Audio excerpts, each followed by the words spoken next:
Good evening. I would like to call this meeting to order. It is 6:32 p.m.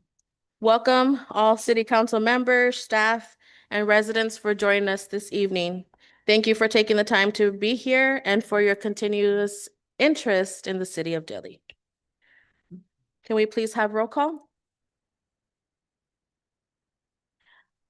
Mayor Alexandria Inocencio, Present? Mayor Pro Tem Alicia Machado, Present. Councilmember Place 1 Everardo Castillo, Here. Councilmember Place 2 Eric Aranda, Present. Councilmember Place 4 Ray Aranda, Here. Councilmember Place 5 Noel Perez. Here. Thank you. We do have a quorum. Can we please stand for the Pledge of Allegiance to the United States and Texas flag? I pledge allegiance to the flag of the United States of America and to the republic for which it stands, one nation, under God, indivisible, with liberty and justice for all. Honor the Texas flag. I pledge allegiance to thee, Texas, one state under God, one and indivisible.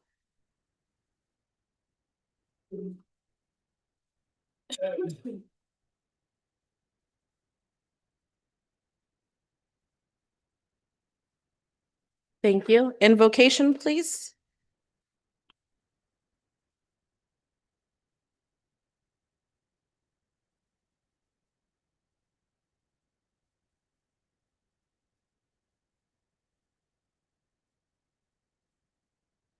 Let us pray.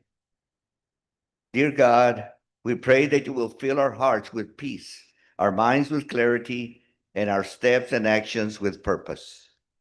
Help us to see opportunities for kindness and to act with integrity. Guide us through challenges with patience and strength, and remind us to be grateful for even the smallest blessings to ourselves and to our city. Amen. Excuse me. Citizens to be heard. This is the opportunity for citizens, visitors, and guests to address the city council on any issue or agenda item in compliance with LGC section 551.007. City council may not discuss any presented issue, nor may any action be taken on any issue at this time. Citizens to be heard are limited to 3 minutes each. Attorney General Opinion JC-0169. Mayor, we have 2 citizens to be heard. First one is Cherry Foster, Okay, and who is the second one? Deborah Hughes. Thank you. Mrs. Foster? Hi there. Thank you so much for your time. I'm here on behalf of the Oopsie Daisy Garden Club. We're just wanting to let y'all know that we thought it was important to let y'all know that we formed this group, and we wanted to introduce ourselves. We want to try to collaborate with y'all on some projects. We are open to whatever. We have a lot of ideas and such, and we're right now in the beginning stages of fundraising. We've just started our group, and so we're working on trying to get the funds together to be able to bring to fruition some of the visions that we have for our community. Some of the things that we've done is we've cleaned up some of the old cemeteries in town, or currently working on cleaning up some of the cemeteries. This last week, we cleaned the one on the corner of Sheep Hill and Kinsel Street. And if you see me walking kind of funny, I tweaked my back. I kind of got into it with a mesquite bush, and one of our members twisted her ankle. It was quite the job, let me tell you. But we also put PVC pipe in the ground by each grave that we could find. That one, I know there's a lot more than what you can see on the surface. I feel like I'm no expert, but it's in pretty bad shape, real bad shape. But we put flowers on each one of the graves. We plan to do the same thing with the cemetery by the old hospital as well. Excuse me. We've also cleaned off the weeds and brush at the cast office that in Cotulla that serves the Frio County as well as LaSalle County. It's been quite a while since we've done that, so it's probably time for us to do that again. We awarded a scholarship last year to a graduating senior. We recognize the Yard of the Month each month. and put a sign in the yard, put it in the paper. And we've got lots of ideas and goals, but that's kind of where we are now. And I just happened to be at the meeting last month, and then I heard Ms. Moran and a representative from the Texas Ag Department speak about the Texas Community Development Program grant for the 2006 CDBD Downtown Revitalization Program. And I got so excited because a lot of the things that she was talking about are things that we've talked about in our garden club, which are way above our means, just the things, the ideas that we have for Main Street. And I thought we've got to try to help in any way that we can to try to get this grant, because I've always imagined, you know, Dilley is my town. And I know it's y'all's town too. And y'all know, you just want to, you drive down these cities, streets, and you see a beautiful place, and you just, you know, I just long for Dilley to be that place. And we can. I'm trying to make this fast. Also, okay, we're having a plant bingo. It's our big fundraiser, and that is coming up on April the 25th at the old Chevrolet dealership. And we're currently selling tickets. So if you know anybody that'd like to go, if you'd like to go, look for one of our members. We'd love for you to go. We've got lots of items donated for bingo prizes as well as auction prizes. We have our meetings every third Monday. We've changed so that we can come to this meeting. We used to be second Tuesday. Third Monday of every month. Our next meeting is 6 o'clock at Jamie Hurt's house on the 20th. So if anybody listening wants to join our group, we welcome you. We're welcoming all new members. But our main goal today is just to make you aware that we're here, that we want to bring a little beauty to our community.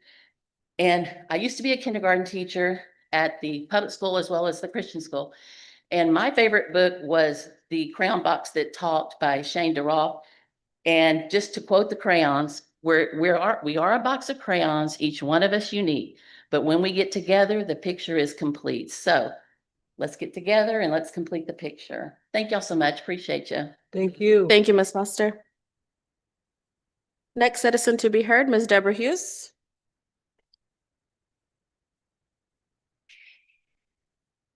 So I'm bringing a new topic today. This is a public information. I'm here to warn you. Do not go to the food bank on a non-scheduled day in Pearsall. I happened to be going there last Friday to another meeting. I said, oh my gosh, there's a line at the food bank. What are they doing? I wasn't invited.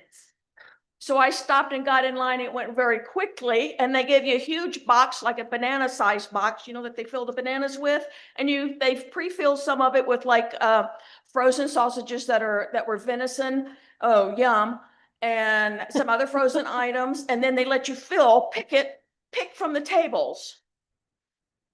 Breads galore.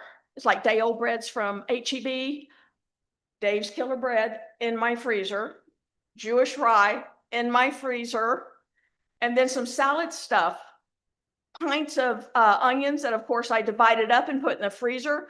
I immediately cooked the steak side vegetables that they gave us that came in little prepackaged containers of Brussels sprouts, asparagus, onions, and mushrooms and seasonings. They were absolutely yum, but I'm telling you, do not go because of the desserts.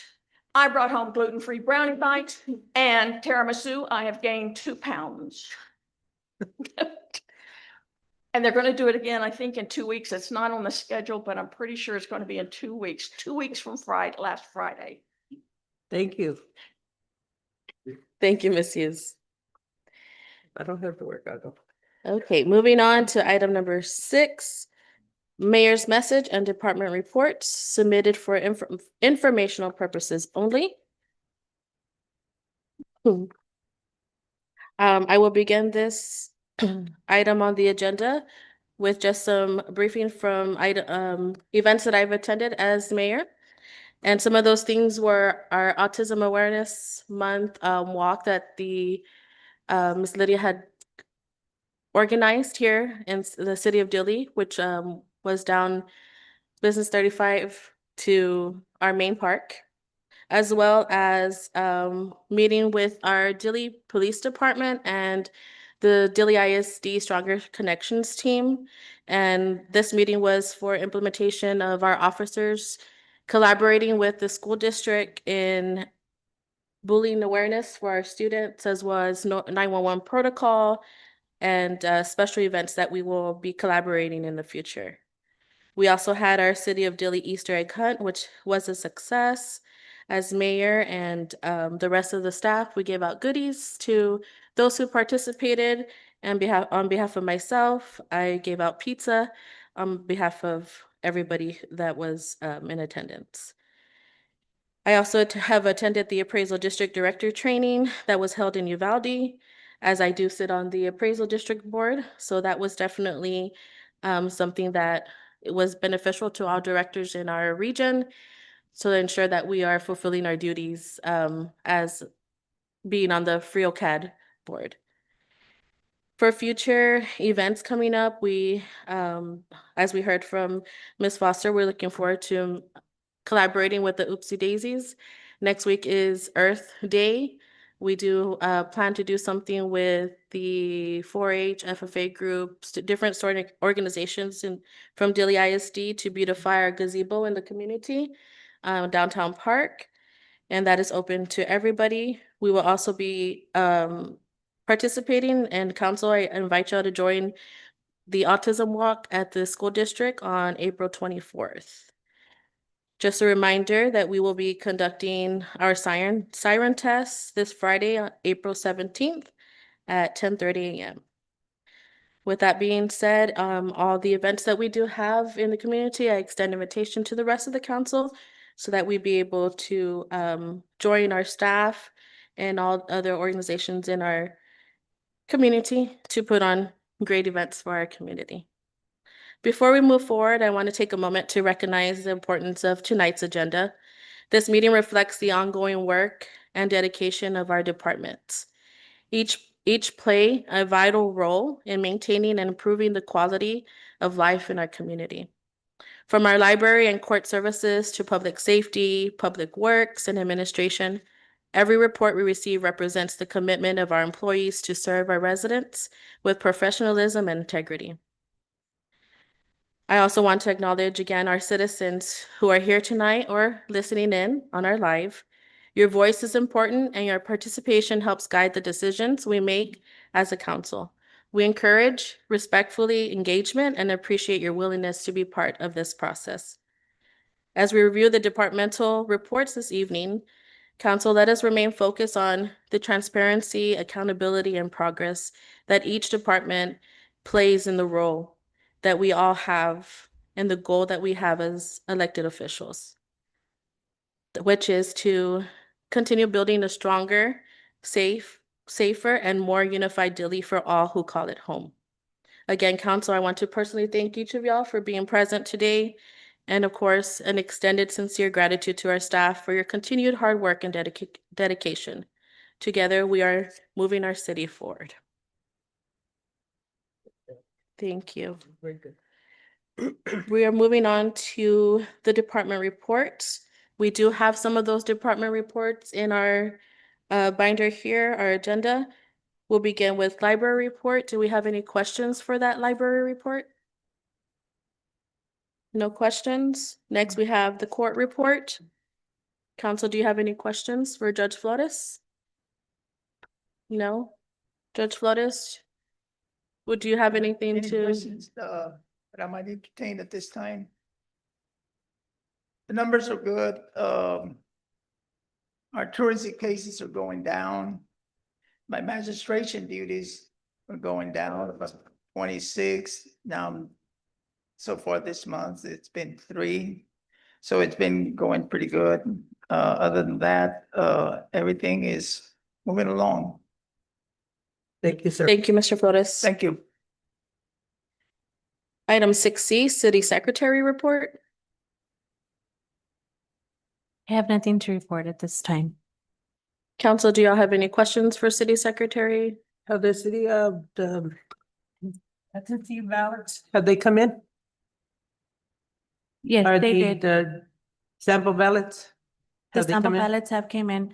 I did notify on Friday, and I left a message. You left a message on my phone? Yes, ma'am. I'm sorry, I didn't get it. I was Okay, not we can visit notified. with her after the meeting to get those. Thank you. Item number 6D, City Administrator Report. Ms. Moran? Good evening, Mayor, council members. I have for you a report. The first section of my report, I'm going to discuss give you a summary of the grant activity. We've been very busy the month of March. There was a lot of grants that were due. If you recall, we went out for RFPs and RFQs to hire grant administrators and engineers for these grants that were the city applied for. The first one is the PIF, which is a Texas Water Development Board grant. That one is for sewer and infrastructure improvements. The eligible amount is to be determined because the first process was to submit what we call a information report only.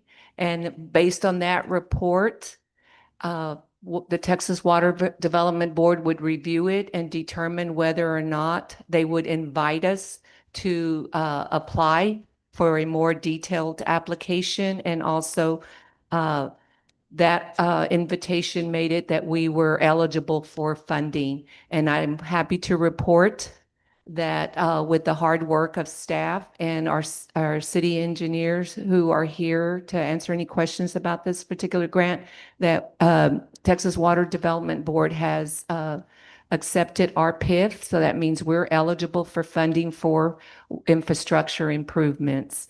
So that is a good thing for the city. Typically, that's a low interest loan or part loan, part grant. So we're looking at maybe late 2026. Maybe Mr. Gonzalez here can give us more information on that. The second one is the House Bill 500. That's also a water and water infrastructure grant. That is the minimum we can apply for is $10 million, and there is no matching for that. So that, usually we want to apply for grants where there is no match to or cost to the city. So we have before you an RFQ agenda item for tonight. The previous council meeting, you all did approve an administrator to administer that grant for us. And finally, we have another Texas CDBG grant that we were also invited to apply. So that means the funding is there for us. So I submitted the phase 1 application. So we are moving along with that one. We're just waiting to see from Texas CDBG what they want us to move forward next. And then finally, we submitted the Texas CDBG Downtown Revitalization Grant for a project for improvements to our downtown area. That one was also submitted. The other section that I want to talk about is policy development and update. The city is currently working on finalizing policies that include HR, public works, procurement, permitting, governance, and risk management policies. Those will be brought to you all as we develop them for approval from council. Section 3, we are now in the process of meeting with the department heads to begin our proposed budget preparation. That is going to contain budget development, restructuring some of the departments and divisions in those budgets, including financial controls, purchase orders, budget adjustments, and budget amendments. So staff, we're going to have a workshop. We're going to discuss all the differences regarding what it takes to prepare a budget and have them more involved. I believe in the previous years, they were limited as far as their involvement in the budget preparation. Finally, section 4 is a city manager 30-day update. During the first 30 days of administration, my efforts have been focused on stabilizing the operations of the city. improving some of the oversight and management, identifying some financial opportunities for us to generate new revenue. I will be bringing those to you all for authorization to go forward to seek this additional funding that's owed to us. And then finally, strengthening our external partnerships. I'm reviewing all the agreements that the city has, looking at those that need to be renewed or renegotiated. So I have met with some of the other entities to discuss those with them. Those will be brought to you all as well. Finally, some of the key activities and accomplishments is during my first month here. There was several audits that were being conducted and scheduled. One of them was the Texas Railroad Commission with our Public Works and Gas Department. We went through an audit process, and I'm currently working with the department to address the audit findings and come up with plans, and those will be brought at the next meeting. We're assessing the current obligations, the reporting requirements, and taking any corrective action that's needed. And we're working to ensure that the city's positioned to comply with full regulatory compliance and audits and be ready in the near future. Make sure that we're ready and that we don't have any findings or fees assessed to us. I am reviewing contracts and agreements.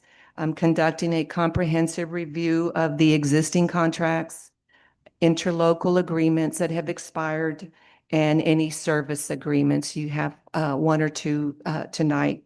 And then I'm identifying any areas of risk to the city, opportunities for us to save money, cost savings, and finally, contract performance issues. How are we performing with some of these contracts that we have? And how are our vendors performing? And then revenue identification and financial review. I spoke about that earlier. I'm evaluating opportunities to increase the city's revenues, including reviewing fee structures, identifying underutilized revenue sources that are available to us, exploring new funding mechanisms. And I'm assessing any outstanding funds that are owed to the city by other government agencies and any other external partners. I have found some, and those will be brought to the council for discussion. And I'm initiating follow-up actions to ensure that we follow through on timely collection of any revenues that are owed to the city. Grant coordination and state agency engagement. I'm meeting with state agencies and grant representatives regarding pending applications, any active grants that the city has entered into, and of course, meeting our compliance and reporting requirements. We have a scheduled audit coming up for the General Land Office. That's the monies for the new water well. We're going to have an audit. It's a pre-audit just to make sure everything's, we have all the documentation in our notebooks and where we should be at this point in time. The internal operations and staff coordination, we're conducting meetings with department heads and key staff. We're establishing expectations of our department heads and key staff.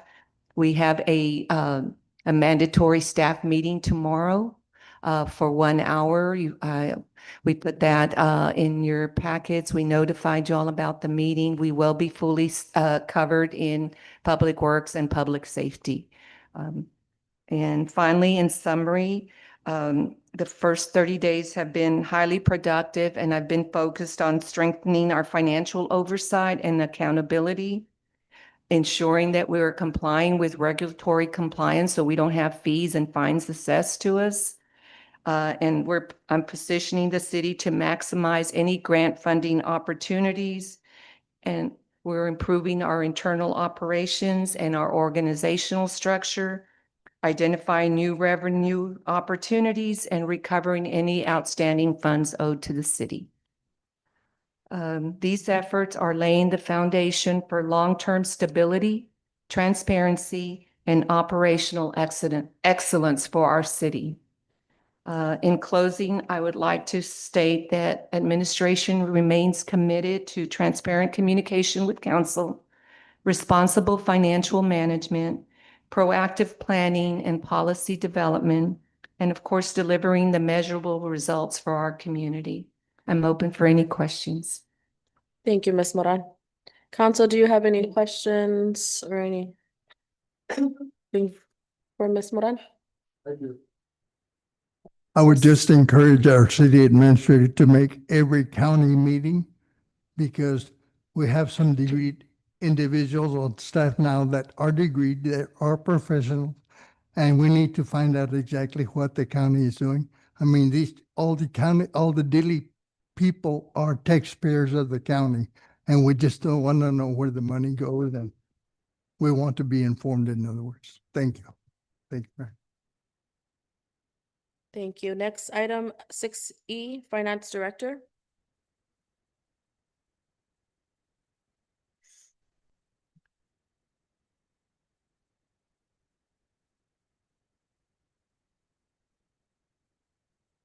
Okay, other than the routine duties of keeping the city going this past month, we saw the completion and presentation of the last fiscal year audit. With that out of the way, the department will turn its attention to more amendments to the current budget. Amendments to the administration, general fund administration and the police department will be presented later this meeting, and they were expedited to expedite it for consideration at this meeting to accommodate changes in staff. Also on the horizon is the beginning of the process for the next year's budget. Hopefully, we will have a better grasp of our expenditures and our financial position to be able to prepare a realistic and workable budget for the city for next year. The work continues on streamlining and redefining some of the duties and processes of our staff. Other changes to staff assignments and responsibilities are being contemplated as time and circumstances will permit. Thank you, Mr. Alvarez. Thank you. Next report, 6F, Police Department Report. Chief, do you have anything to address council with, or council, do we have any questions for Chief Hernandez? Thank you, Chief. 6G, Public Works Department Report. Rudy, do you have anything to address with council? It's not on your report. Council, do we have any questions for our Public Works? Yes, Director? Yes, hey, sir, are go you- ahead. Mhm. do we have a plan or have we discussed the park lighting? We've had the lights now for quite a while. Can you get on the microphone, please? In a quote from the existing contractor is working on the trail. Mhm. Have you received anything on it? Yeah. Oh, he's gonna. Okay, our engineer will Yes. present that. Thank you. Thank you. Also, Mr. Rudy, I have a question. I've been approached by different residents around my area where I live of reporting of potholes and sites where y'all have fixed lines and stuff, and y'all don't really they sunk in or and stuff like that. I addressed it to the city for them to come in, but they've been telling me that it's been weeks and no one goes and fills them up or anything like that. Noises in Ann Street and the street behind mine. Yeah, that's where. Yeah, those areas, and they're pretty bad. They're pretty bad, especially if you're going from south to north on Ann Street. There's that if you turn to the right, that's yeah. I'll look into it. Yeah, Yeah, so and we can especially just the one on revisit. Lorraine as well. Yeah, One in revisit Lorraine's the pretty big. areas. Mhm. Sorry. I'm sorry? Revisit the areas where we've conducted work, because I'm sure with the recent rain. Yes, that was the cause that I let them know about that. Yes, sir. Yeah. Thank you, Oh, Rudy. just real quick, Yes. I'm working right now on getting some proposals for our police department for some upgrades we're gonna have to do there at the building, so. Security systems, stuff like that, so Okay, I'm working on that right now. thank you. 6H, Fire Department Report. Do we have a representative here? Okay. 6I, Engineering Report.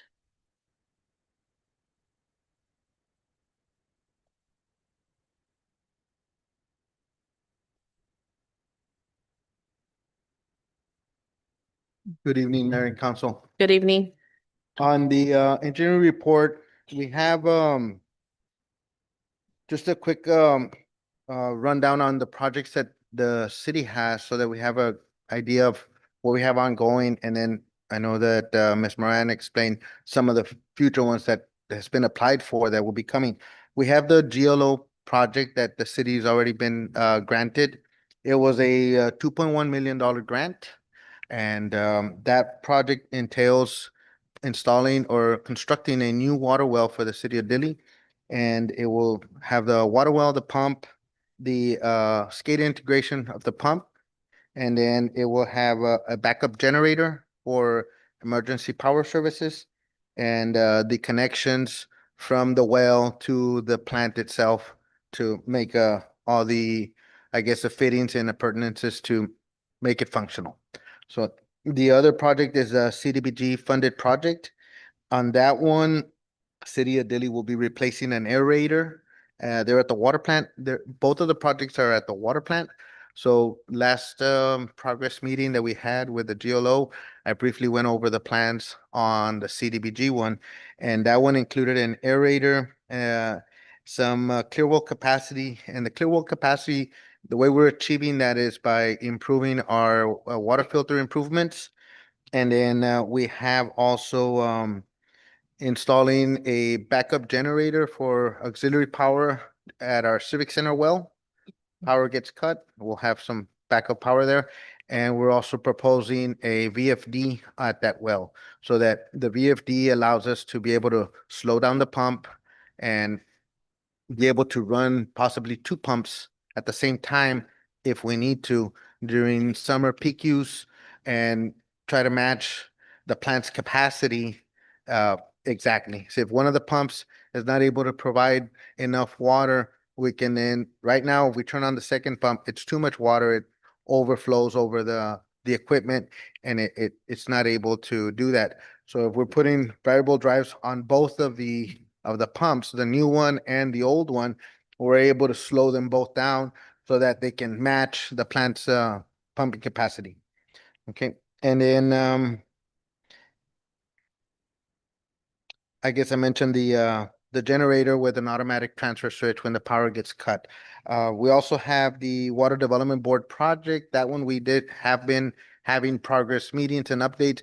That project is both the CDBG and the Water Development Board ones are getting ready to go out for bids this month. We're just evaluating possible areas that we could save some monies. We're introducing some alternative items. We have, for example, some drying beds at the prison sewer plant. And we're introducing as an alternative item a sludge drum, so that if that item comes out at a better cost-effective solution, we can then select that one as an alternate and not put in the drying beds. They both operate and do the same function, but we're trying to get some options available for the city. The other alternative that we're looking at is possibly maybe putting in a ultraviolet lighting for disinfection of our I guess our effluent. Normally, we would treat it with chlorine, and the chlorine treatment would require a basin so that it has enough contact time to be able to go and get discharged. We're looking at the option of putting in an ultraviolet disinfection in as an alternative to the chlorine contact chamber. So those are items that we're looking at to try to see if they would be advantageous for the city in terms of when the price comes out and the bids come in.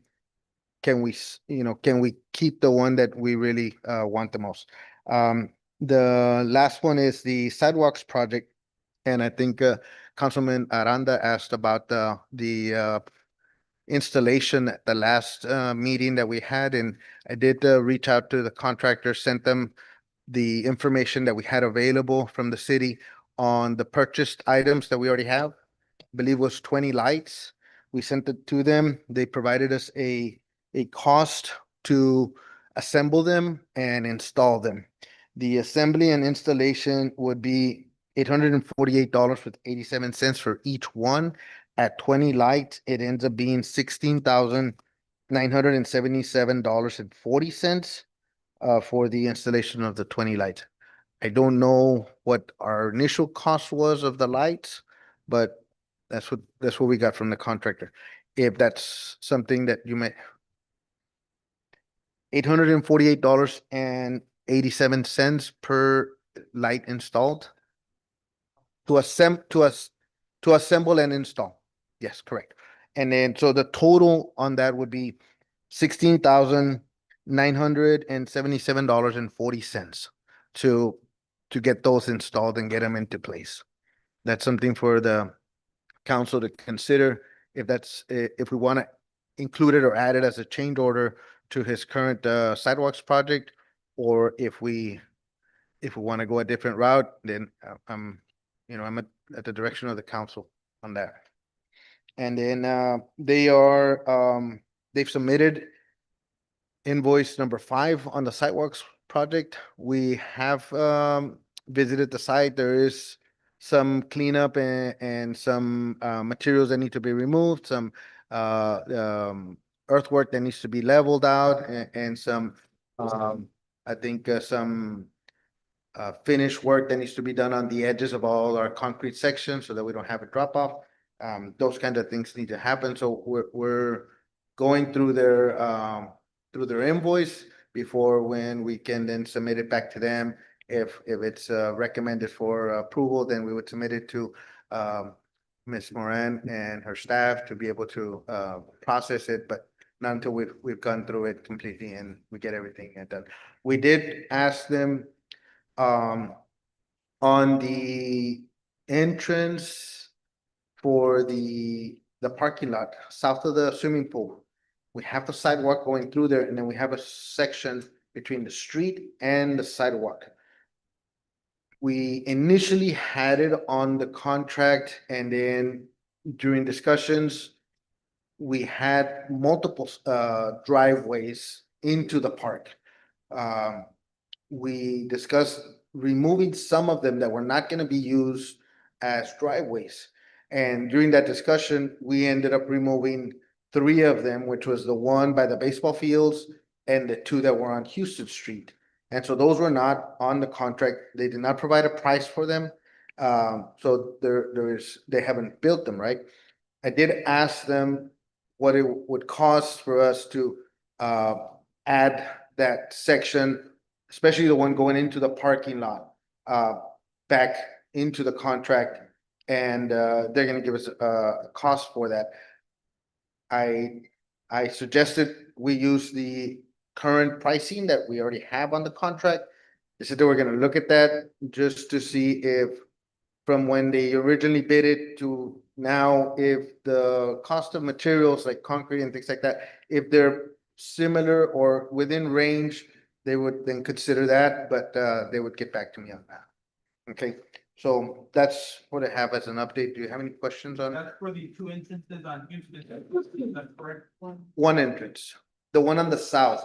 And during discussions with city and staff was that we remove some of the entrances, and the discussion was remove one of the Houston ones, and we removed both of the ones in Houston. So it was only to remove the one on the north part, which the one north of the pool.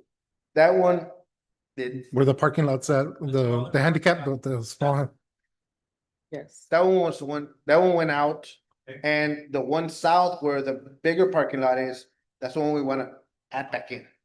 If council wants to get price on both, I can ask him to give me price on both of them, but initially I did remove both of them from the contract before they bid it. So they're not, so I can get price on both if we want to have I guess both added back in. But I think it was gonna be primarily used for maintenance and construction, Right. not city crews, but not really for public entry Yeah. there. We want to Correct. have public parking in Yeah. the general parking. Right. And provide all parking there at that site. Any other questions?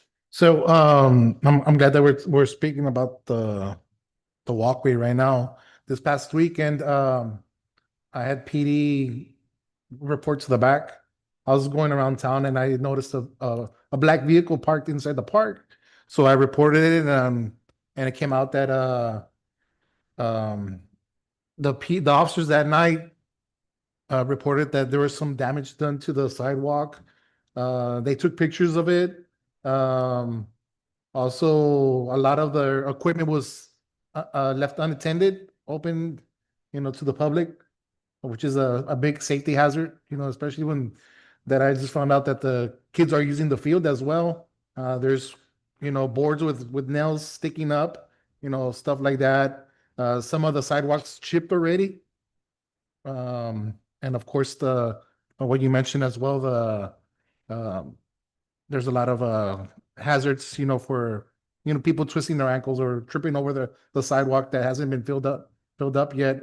But that's something they should bring up to them as well before we make this next payment. Yes, Um, absolutely. one section, I believe. I have the picture right here. That's wrong phone. You can see it's scratched up, and it looks like there's also like a tire mark imprinted. Oh, it was still fresh.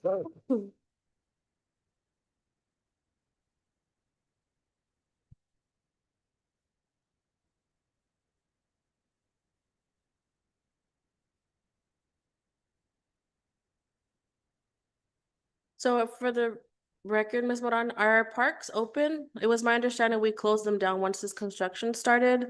However, I know we were approached for the Little League to practice on the fields, but our gates are not closed. The gates are closed. They should be closed after they Easter. finish their practice. So they're closed now, because I know in the beginning they weren't closed, they were wide open. They were parked in the parking lot, so, okay. Okay, so you want to repeat that again? We can definitely, Mayor, make sure that we send someone that's on call to go by there and check to make sure that those gates are closed and locked. Yeah, and that north gate was actually closed for a good while, but then that night when I passed by, it was wide open, and there was a black SUV parked at the handicap spot there, and that's the reason I called PD to report that vehicle.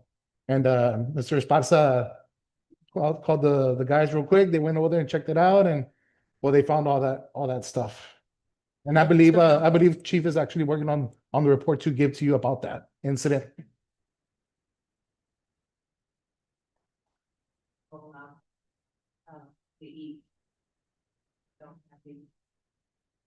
Unauthorized. Vehicles. Mhm. Yes, ma'am. And then we do have the notices displayed too, so.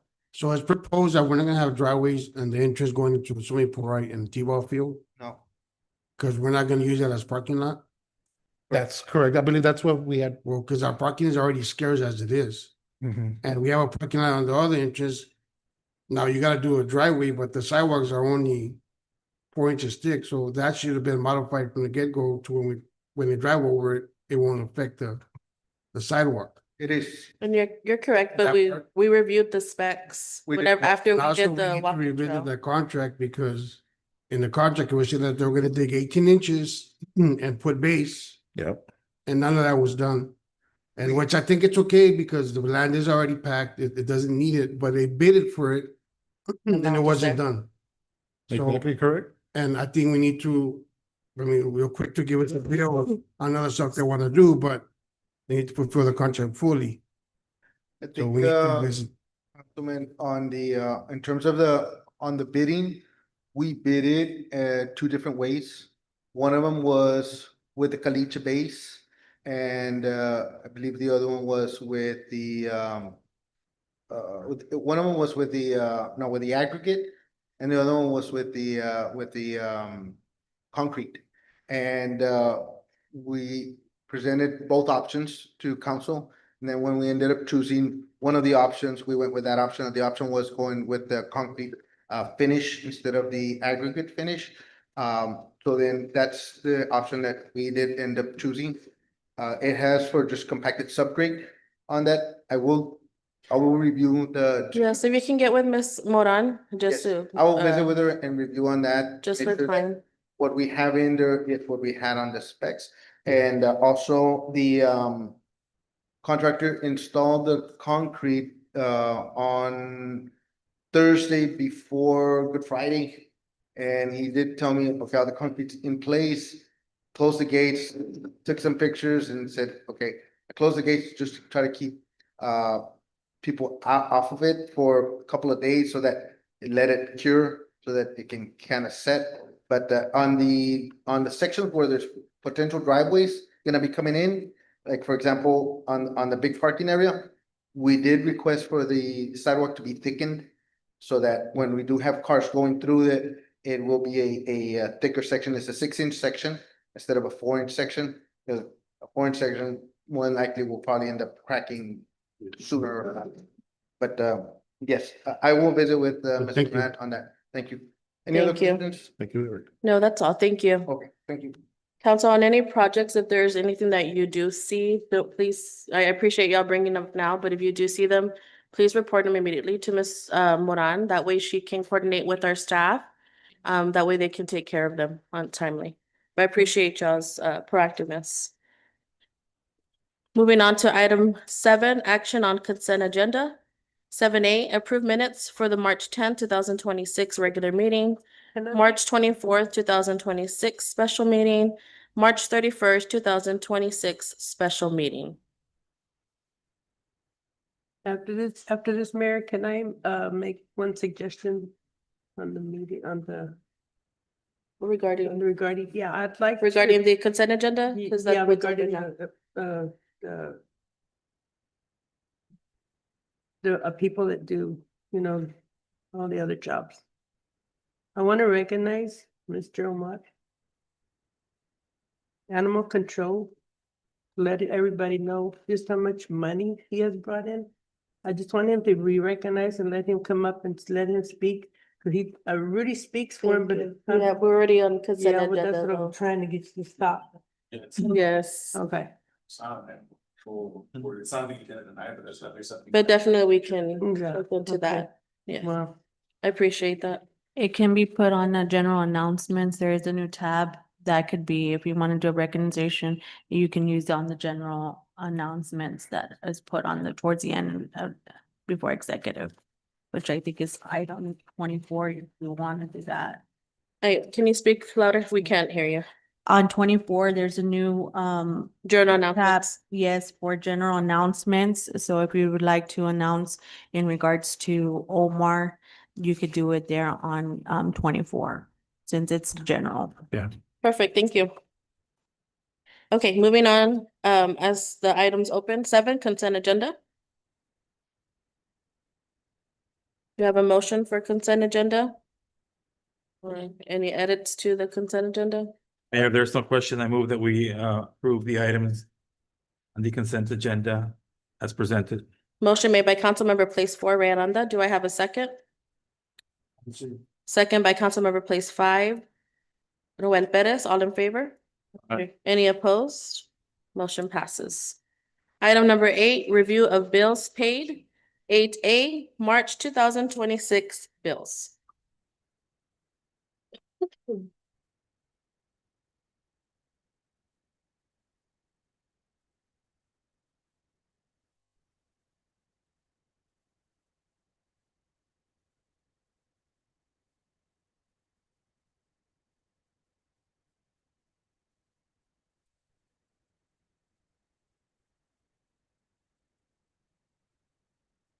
have one question on this one.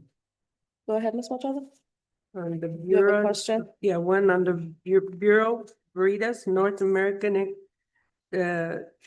certified occupancy for 1064 West Highway 85 and 600 FM 117. What are those? Mr. Alvarez?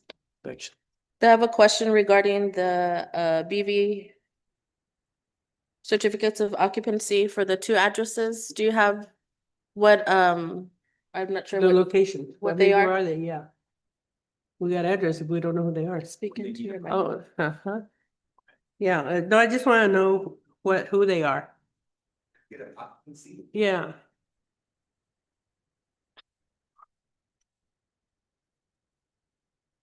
Highway 85 and 117. It's right under the Blue Cross. Do we know what those locations are? And if not, we can definitely, Ms. Moran, if you can provide that to Ms. Machado, if we don't have that. Okay, I'm not familiar with, the addresses. Okay. This is, of course, done by our building inspector. right. Yes, so you want to know where it is? Yeah, the locations, yeah. I mean, He I wants don't know. what the businesses are at the Businesses location. there. Yes, I'm afraid that. But we'll get that for you. Okay, It's $150, so it wasn't Right. much of a, right. yeah. The highway and 117. It's off Highway 85 and 117, but It's, there's two different streets. so it's a certificate of occupancy usually issued prior to a commercial business being occupied. If it's a new business or if it's a business that the building's been closed for a year or more and someone else is opening a business there.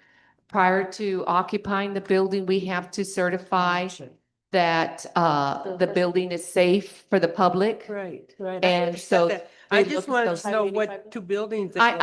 I can send you that information, Mayor Pro Tem. Thank you. And get That's that. all. And we'll do better to maybe identify what exactly the name of the business is. Maybe that would help you, would help. All I need. Thank you, That's ma'am. that game room in Thank you. front of the prison. I'm sorry, sir. It's that game room in front of the prison. It's a game room? I know that Yeah. I built that last 2 years ago. Okay. So that was probably done sometime last year then. I don't recall since I've been here that we've issued a certificate of occupancy. Thank you. Thank you. I think we found the information. All it says on the building Mr. is Alvarez has the address. information. And the person who owns the business is called Treasure Sweeps. So That's that this game is room. being a minor bill, I was, Okay, that's fine. it wasn't really investigated, but it's done by, it's a pass-through charge to our inspectors. Past due charge. Okay. Yeah. That's it. Thank you much.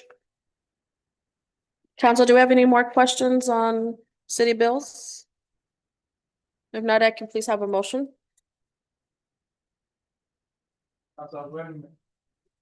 Place a motion on approving the bills for March of 2026.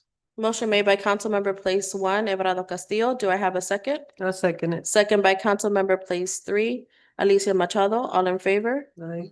Any opposed? Motion passes. 9, presentations. 9A, proclamation declaring the month of April as Child Abuse Prevention Month in Dilley, Texas. That's for you.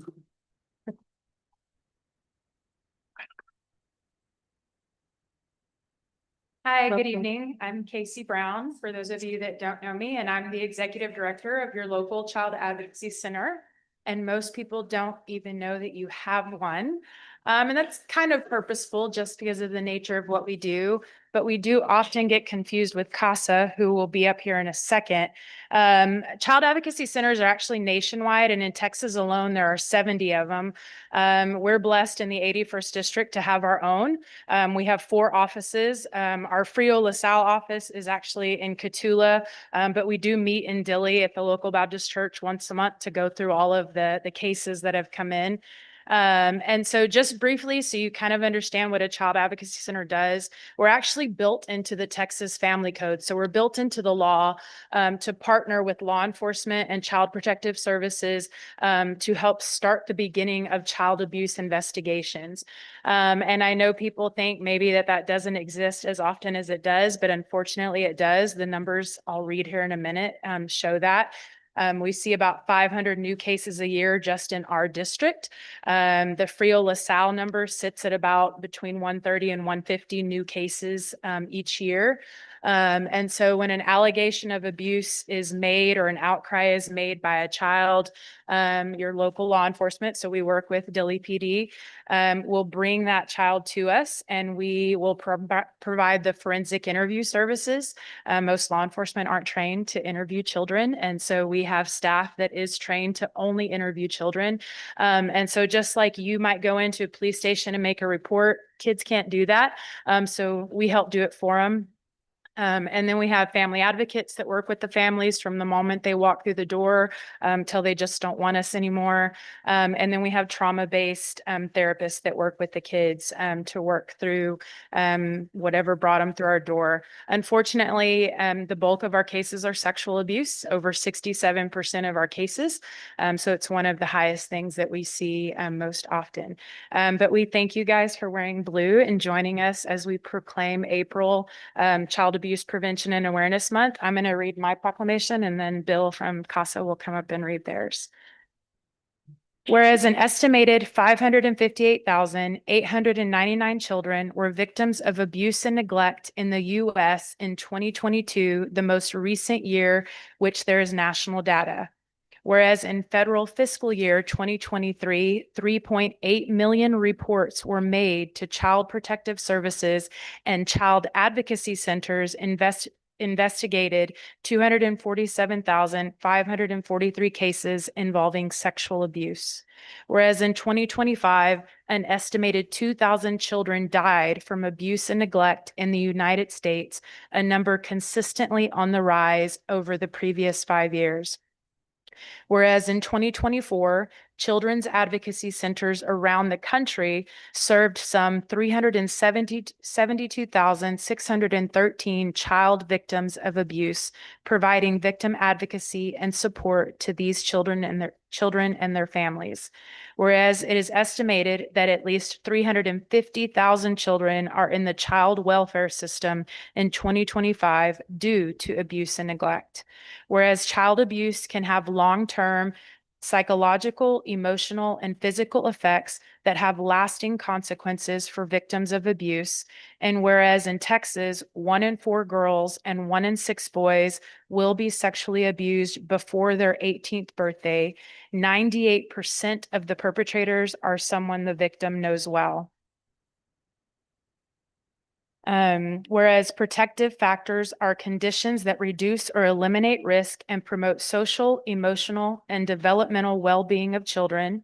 And whereas effective child abuse prevention activities succeed because of the partnerships created between child welfare professionals, education, health, community, and faith-based organizations, businesses, law enforcement agencies, and families. And whereas child abuse and neglect are a serious problem affecting every segment of our community, and finding solutions requires input and action from everyone. And whereas communities must make every effort to promote programs and activities that create strong and thriving children and families. And whereas we encourage public awareness of child abuse and neglect through education, recommit county resources to the cause, and promote community involvement through local activities. And whereas we acknowledge that we must work together as a community to increase awareness about child abuse and contribute to promoting the social and emotional well-being of children and families in a safe, stable, and nurturing environment. And whereas prevention remains the best defense for our children and families. Now therefore I, Mayor Alexandria Inocencio, proclaim April 2026 as Child Abuse Prevention Month in Dilley, Texas, and urge all citizens to recognize this month, be dedicating ourselves to the task of improving the quality of life for all children and families. Signed today, April 14, 2026. Thank you.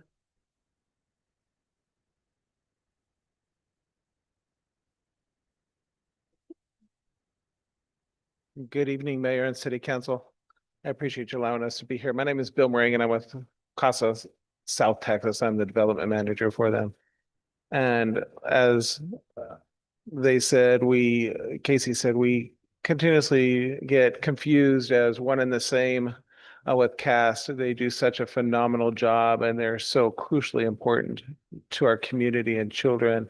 Our scope of work is slightly different. CASA is a court-appointed special advocate. When a child comes into foster care, we get appointed through the courts as an advocate for the child. And what that means is that we don't have any statutory alliance. We look out for the best interests of the child. So anybody that is going to touch that child during their stay in foster care, we are going to have contact with, be it the biological parents to make sure they have the services that they need to overcome what caused the child to be removed from their home. And not just that they're check marking a box to complete a parenting class, but they could articulate back to us what they learned in that class and how they're going to apply it to real world circumstances in their home. That way, when a child leaves foster care, our goal is for it to be a safe, loving, forever home, that they're never going to have to return to the environment they had before. So the parents, the school teachers, the counselors, the educators, child protective services, just anybody who's involved with the child, we're going to meet with. One of the things that is so crucial too is imagine I have an 8-year-old sitting back here, an 8-year-old boy, and you're going into foster care. Tonight, you're removed from everybody you know. You have no way to contact them. You don't know where you're taken. And you don't know if or when you'll see your people again. Now, imagining that as an adult, how do you process that? It's virtually impossible to lose our control with our cell phone and our independence. The child's just lost that. They're going to a different school tomorrow. They don't have their friends or their family anymore. And typically in foster care, that can happen 3 to 4 more times within 12 months. Imagine the traumatic impact on a child when that happens. Our advocates are the consistent person in that child's life throughout that. So when a move comes, we're there visiting the child, reassuring them, hey, we're here with you. We can work with agencies such as Belong and stuff like that to look for better placements in advance, to keep a child in a consistent home instead of having to be potentially moved and reduce those traumatic stressors in their lives. So we do a lot of work with the children as well, just in a different way than what CAST does. So I'm going to read our proclamation. Whereas in fiscal year 2025, the Texas Department of Family and Protective Services confirmed 27,343 children in state custody due to child abuse or neglect, including 229 in our service area. And whereas child abuse and neglect are serious problems affecting every segment of our community, and finding solutions requires input and action from everyone in our community. And whereas our children are our most valuable resources and will shape the future of Texas.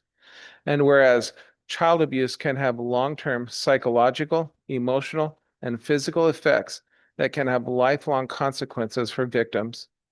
And whereas protective factors where protective factors are conditions that reduce or eliminate risk and promote the social, emotional, and developmental well-being of children.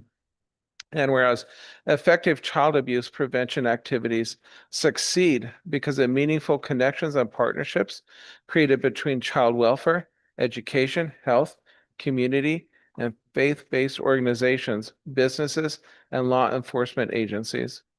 And whereas communities must make every effort to promote programs and activities that benefit children and their families. And whereas we acknowledge that we must work together as a community to increase awareness about child abuse and to promote social and emotional well-being of children and families in a safe, stable, nurturing environment. And whereas prevention remains the best defense for children and families. Whereas the impact of abuse and neglect has long-term personal, economic, and social costs, therefore hurting Texas's future. And whereas court-appointed special advocates or CASA volunteers are assigned by the court to speak up for a child's best interest and help ensure that a child's voice is heard. And whereas every child in foster care deserves a CASA volunteer, but roughly less than half of the children in care do not have a CASA volunteer. And whereas 6,991 CASA volunteers spoke up for the best interests of 17,431 children, donating 324,820 hours of volunteer service in Texas last year. And whereas CASA of South Texas dedicated staff, board, and volunteers work to ensure that children in our community have a safe and happy future. Now therefore, I, Mayor Alexandria Inocencio, do hereby proclaim April 2026 as National Child Abuse Prevention Month and urge all citizens to recognize this month by dedicating ourselves to the task of improving the quality of life for all children and families. Signed this 14th day of April 2026. Thank you so much. And Cass and I would request if we could take pictures with you all, if you don't mind. Sure. Thank you. Mayor, if I may, I'd like to recognize two local volunteers in Dilley. We have Ms. Connie Lopez and Ms. Melody Carroll, who devote countless hours for the safety and well-being of our children here in our community. Yes. Thank you. Thank you. I appreciate that, Rayhan.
Two more real quick.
Thank you. We're gonna move on. Council, if I don't have any objections, I would like to move item number 19 as our next item.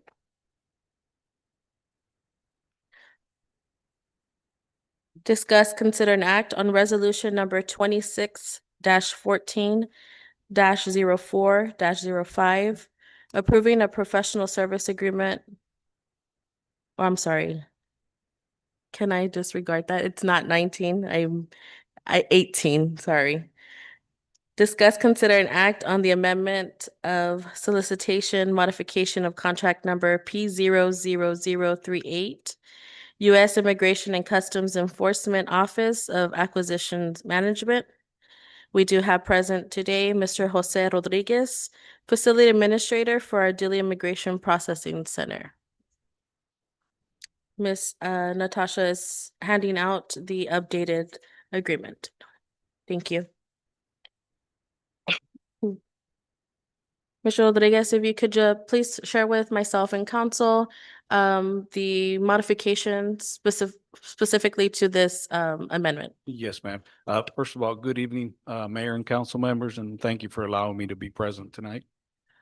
So this contract modification updates the implementation dates for our formal education program. There had been ongoing discussions with an education vendor, and one was identified and finalized.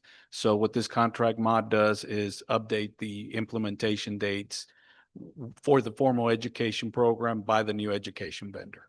And it allows time for them to do the hiring and get all of the resources and materials that they need to implement the full and formal education program. We do have a modified education program that we did put in place with a contract mod, if I remember correctly, that was signed on March 12th with a proposal.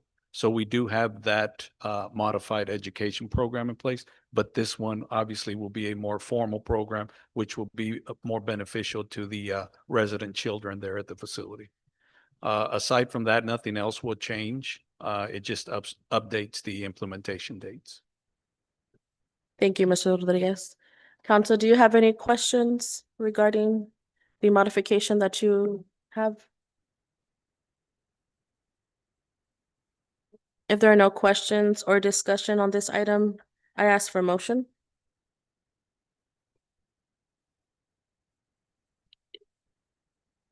May I move that we approve the amendment of solicitation modification contract number P00038, U.S. Immigration and U.S. Customs Enforcement Office of Acquisitions Management as presented. Motion on the table by Councilmember Place 4, Ray Aranda. Do I have a second? A second. Second by Councilmember Place 2, Eric Aranda. All in favor? Any opposed? Motion passes. Thank you, Mr. Thank you. Rodriguez. Mayor and council members, thank you. Thank you.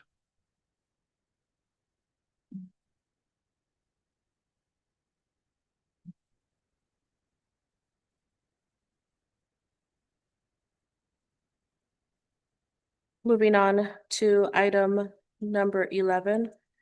Discuss, consider, and act on awarding the bid proposal for event coordinator for the 2026 4th of July Independence Festival.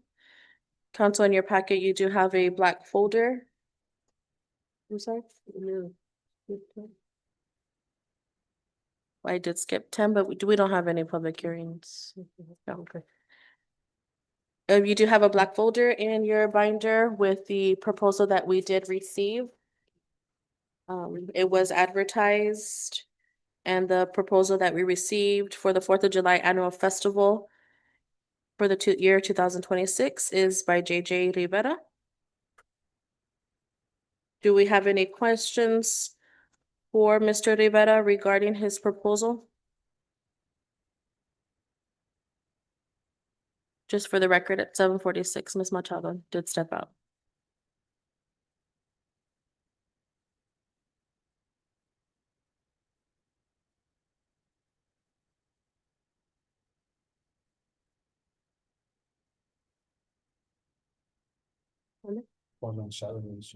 Yes, but the 4th of July does fall on a Saturday.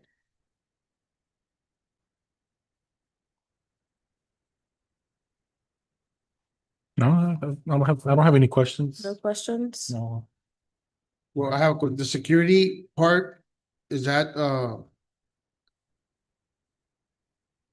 plus the 4 officers or is for the officers?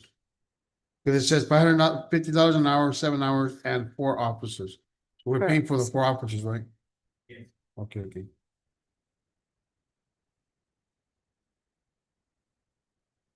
Okay.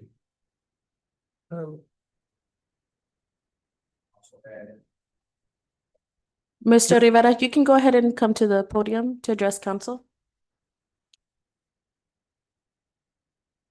Good evening, Mayor and City Council. Good thank you evening. for allowing me to be here today.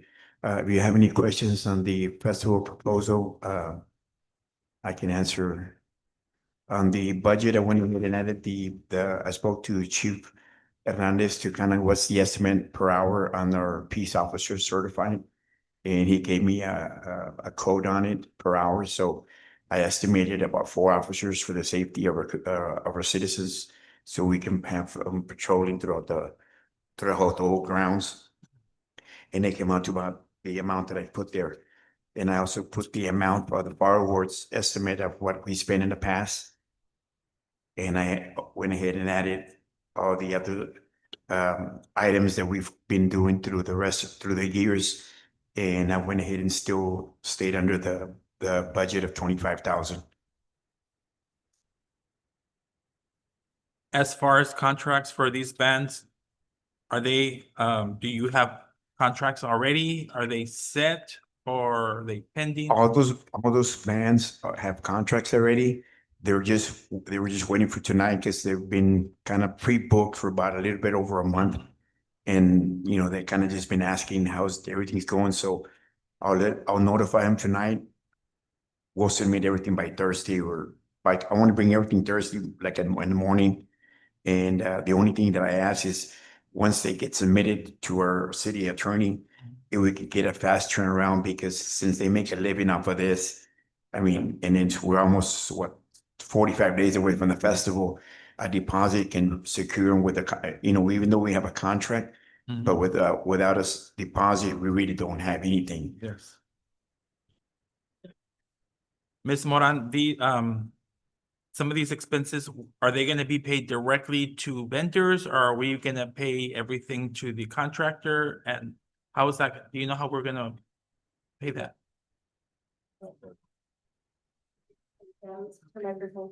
On the previous years, each band gets paid and then a deposit with a paper check. From the city? From the city. Okay.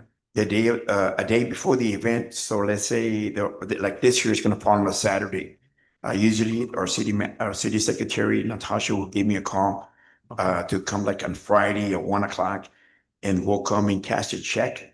She keeps the money, and I don't get the money until Saturday, like around noon or 1 o'clock. So as the bands are getting there and everything's a go, that's when they get paid. Okay.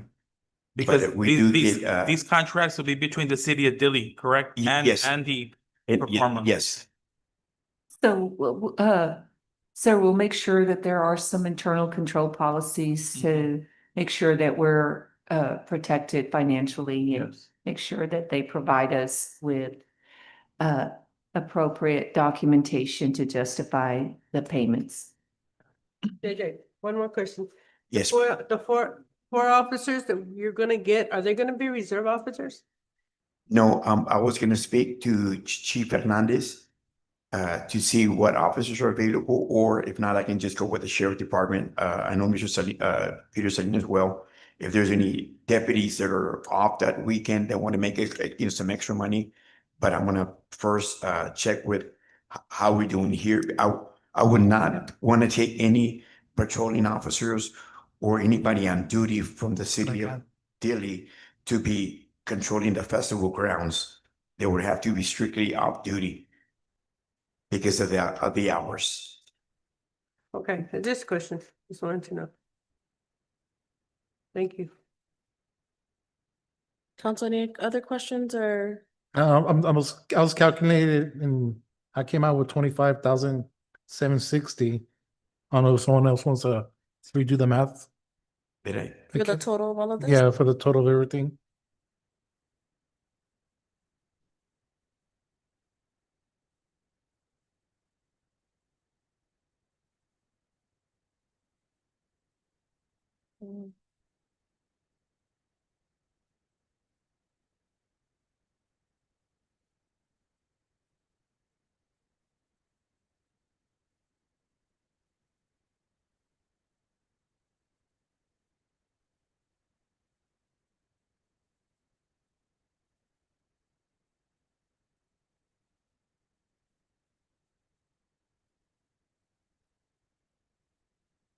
$25,760.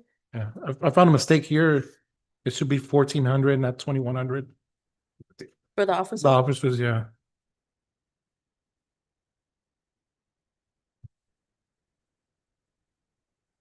I can make the corrections and bring it to our city administrator.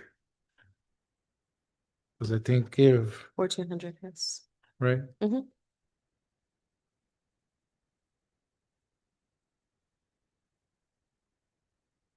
Do you have any other questions, suggestions, or anything regarding this proposal? That's the only thing that I question is the total. Because he does state here that it's under 25.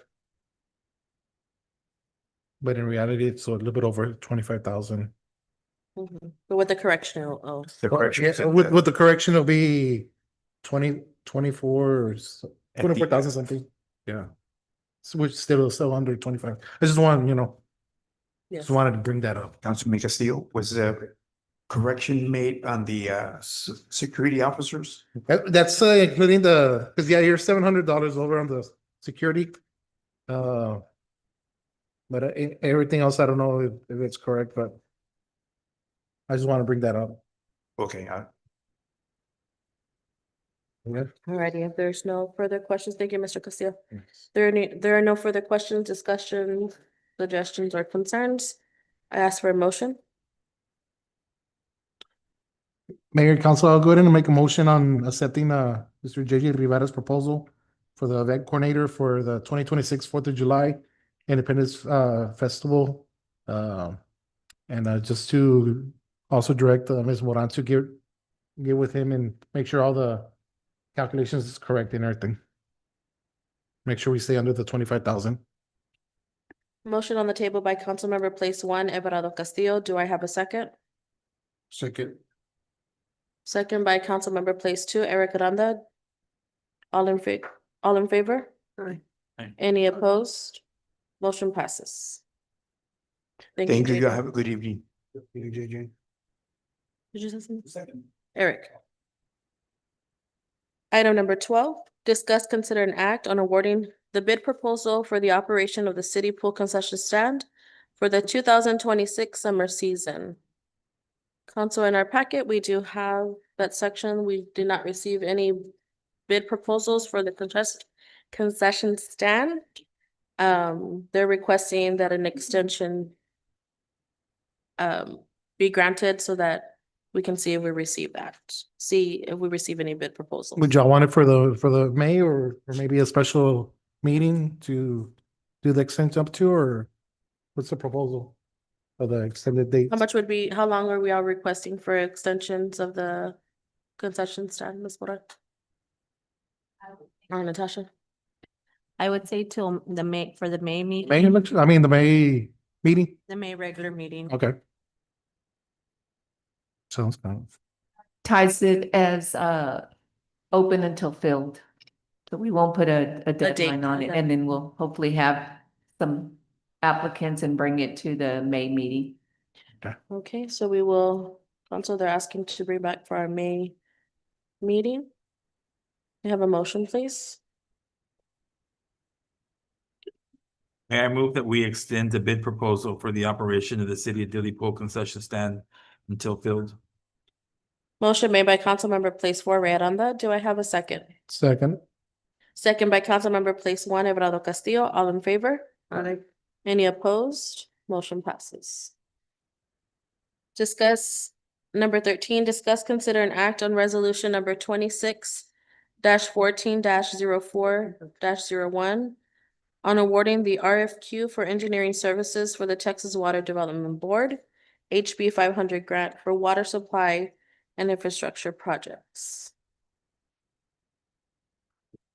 We do have Ms. Moran that will provide further details regarding the board. So this is one of the Providing grants, us- it's the $10 million proposal with zero matching. The RFQ for engineering services was, there was an addendum one that was issued so that we could get additional RFQs. We received two. The deadline was April 10th at 5 p.m. Therefore, that we weren't able to provide you all with the criteria that we reviewed and the recommendation. We received one from Southwest Engineering's and from Premier Engineering. Staff scored based on the criteria for scoring engineering RFQs, and staff is recommending Premier Engineering Services. Thank you, Ms. They Moran. were with the highest score. Thank you. So council, staff's recommendation is Premier Engineering. If there are no questions, concerns, or discussion, may I please have a motion? Make a motion that we accept Premier Engineering as a for this grant coordinator. Motion made by Councilmember Place Two, Eric Aranda. Do I have a second? Second. Second by Councilmember Place One, Everardo Castillo. All in favor? Aye. Any opposed? Motion passes. Item number 14, discuss, consider, and act on ordinance number 26-14-04-02, appointing the finance director as the city's public funds investment officer. We do have this item here. We have Mr. Rudy Alvarez, our finance director, to give us more information regarding this item. Okay, it's, as you have in your packets, the first one is the amendment to the general fund administration. This was basically the adding of our the new salary for the city administrator. And if you see on the top line, the effect on salaries was Mr. Alvarez. 5,800. Mr. Alvarez, can you please let us know, we have several sheets in here, which you're referring to the table? Yes, this one, the it says Okay, so exhibit general fund A, administration. There's two of them, general fund administration and the general fund police department. Exhibit A? The packet. yes, exhibit A. After the 4 pages, after the ordinance, Yes. and then it'll be the exhibit A. That's what he's referring to. Okay, thank you. Go ahead. Okay. The effect on the general fund administration budget, the increased salary was 5,800. And so this is 40% of the increase. This is what is paid from the general fund. The other portions are paid from the prison fund and the utilities fund. So it's the increase of 5,800 plus all the benefits, the overtime, well, there'll be no overtime for her, but employee retirement, the FICA, the insurance, unemployment, workers' comps. Those were the increases. The ones in parentheses are the decreases to those budget line items. I just want to call attention to, I deleted the line item that said sellback vacation that are anticipated. The legal fees were reduced by 30,000 because the budget said 60,000 and last year we only spent 28,000. So I don't know why that was there, but it's several things that the budget has that are not in conformity with last year's spending. And so I reduced that by 30,000. So the new budget amount is 30,000. There was line item of a tax abatement, which has not been paid for years, but it's remained on the budget. So I eliminated that. What is that about? There was a line item for tax abatement, but Can you give us an example of what would be paid out of that line item? well, it Like hasn't been paid for explanation. years, but I think it was that It was the the new one at stop the across. past the on the left. Yeah. Okay. He requested tax abatement and was granted it. I'm talking from memory. But I think we only paid them that first year because he didn't live up to the conditions. And so it's been a long time, and it's for some reason it's remained on the budget, but it wasn't paid last year or the previous year. I didn't look further back. Yeah, and on the tax abatement. That is, well aware of that. So it's been on the budget all this time? So you have to, Yes, it has not been paid, but it was in the budget, so I eliminated it. and when you do tax abatement, part of that process is you have to establish even if you're not paying into it, you have to establish a tax increment fund, it's called. And so on the books, it'll show a designated fund that is just required by law. But if the tax abatement deal is expired or been terminated otherwise, then it can come off. There's no need for it. So it eventually expires with the deal. But we'd have to go back and look at the. So do we know exact- that it has been expired? We do know it's no longer Well, my understanding just for was legality. that first year of wherever it was approved, it was paid whatever the abatement was on his taxes. But after that, it was no longer paid because he did not live up to the agreements. He was supposed to hire so many people, make so much investment in it, and that didn't happen. So I just looked at the two previous year, and we have not paid the tax abatement to this gentleman. It would have expired regardless because that was like in 2006, something like It that. probably was, because if I remember correctly, it was for 5 years. Yeah, it wasn't very long. The tax, It would have expired a long time ago. the tax abatement wouldn't be something you'd pay to him. It'd be it's when the city's not collecting taxes, basically. So you're telling him we're only gonna collect 50% of taxes or you can waive 100% of taxes if you want. I don't remember, but I think it was a percentage of his taxes.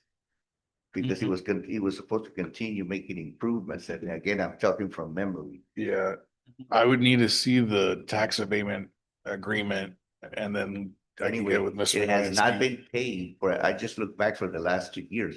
Yeah. So I see no need for it to be in the budget. And so that's why it was eliminated. The other significant changes was on the contract labor. For last year, we spent 60,000, and this year only 20,000 was budgeted for that. That was that creative budget of building that our consultant was doing. And so I increased it to 45,000, which is in line with what we spent last year. Let's see. The other significant increase, that's about it. So after all these changes, the increase to the administration budget was 19,100, which were offset by increases in the revenue. So we increased interest for income from 7,500. We increased it by 6,500 to 14,000, which is we've already actually collected 75,000 in revenue for this year. Through the mid-year. Miscellaneous revenue, that's goes every year, that's just sort of a catch-all. And this year we've already collected, so I doubled the amount of that. And proceeds from insurance, I only added 2,600. Actually, we're gonna we've already received like 26,000, but I tended not to touch that because it's gonna be offset by whatever the expense. That was for the police vehicles that were damaged some time ago. So we finally got the settlement. And so it was a $19,000 increase in expenses and a 19,000 increase in revenue. So basically it stays the same. Unless there's any questions.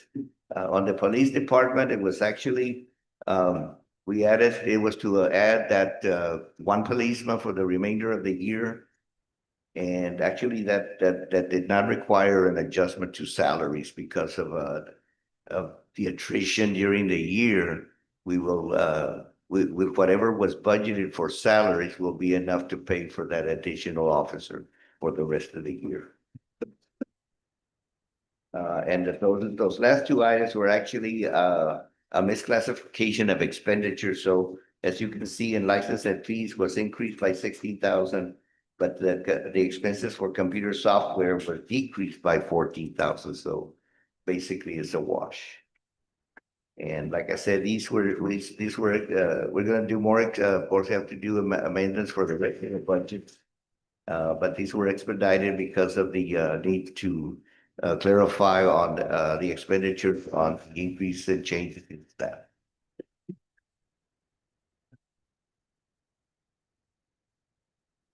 Nice. Be back next month, hopefully. Change. Mr. Alvarez, the decrease on the computer software for the police department.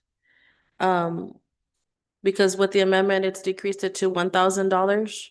Is that gonna cover any, It should cover whatever, because we've already paid for the police department's the cost of the software. Which what software would which that, actually should have been licensed and fees, and it was expense to the computer software. So what I did is I just moved the money around. So, and an increase in license and fees and a decrease in computer software. so you're saying the licensing fees were charged to computer software instead of licensing fees? Yes, but that's where the expense should have been in the first place. Mr. Alvarez, legal fees, did it reduce that? I mean, that's a significant change.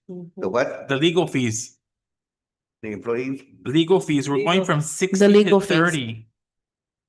On legal, Attorney. is that correct? This is from the police. No, legal. Legal. On that very first page where we were on. Oh, 5414. yes. On the legal fees, Mhm. the reduction of the 30,000. Yes, I don't know why that was. Last year we spent, it was like 19,000 for the year. So this year, I don't know why it was increased to 60,000. And since we have no notes or anything to guide us, I just went by the history. And so we shouldn't be spending more than 30,000 for this year through the remainder of the year.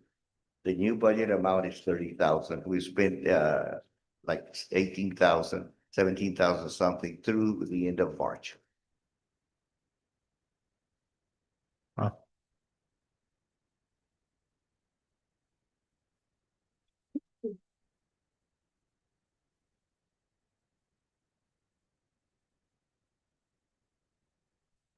So the police department's fine. I have when I'm totaling the increases and the decreases, they're not balancing. Yes, And I know you made a comment earlier about the salaries, that this is just based on general fund. I mean, what is the reason for, I mean, our increase amount is $102,082 and our decreases is only $63,882. So where did the other funds come from to increase those budget line items? well, in the administration, all these changes lead equal to an increase in the administration budget of $19,000. These were offset by increases in the estimated revenue that we will correct in the bottom of the page, where it's a general fund revenue. So the budget for interest income was 7,500. I increased it by 6,500, so the new budget amount is 14,000. And the same for the other two revenue accounts. And so the increase in the expenses was 19,000. The increase in the estimated revenues was also 19,000. So the budget remains intact. This is for administration. We'll be looking at the other departments for next month. In the police department, the increases and decreases offset each They other. offset. They go back to. They do. That one does.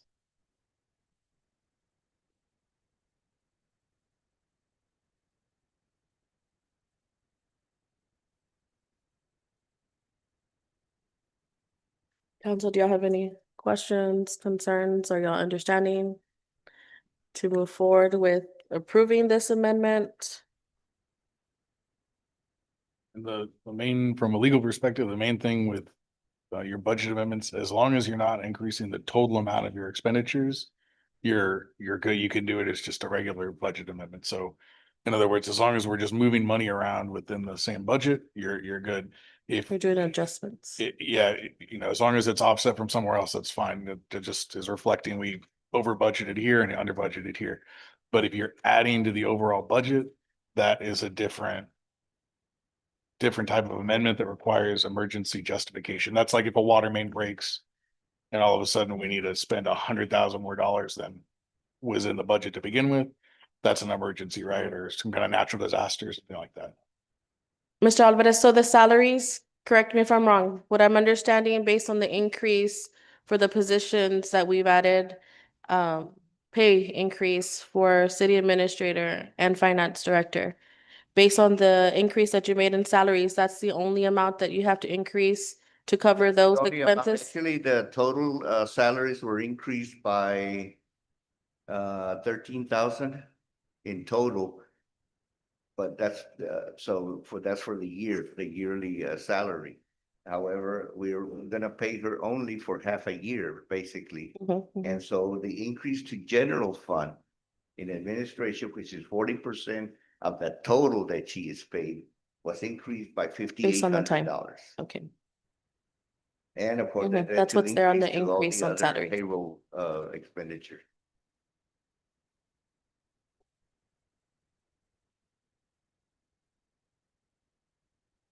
Okay, so moving forward, once this is approved, the officer position that was approved at the last council meeting, this is what's gonna take care of it, or what? I just want to make sure that we are clear on that so that we can move forward with what council's request was. We're prepared to move forward, as stated by our city attorney. We needed to determine that this budget amendment was not going to add to the legally adopted budget for this year. And that was what was the timeframe to present it at this agenda.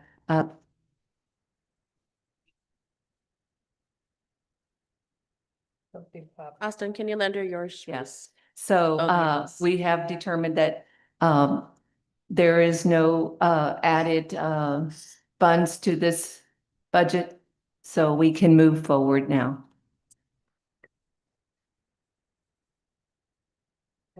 No other questions? Everybody's okay? All right, if I could please have a motion.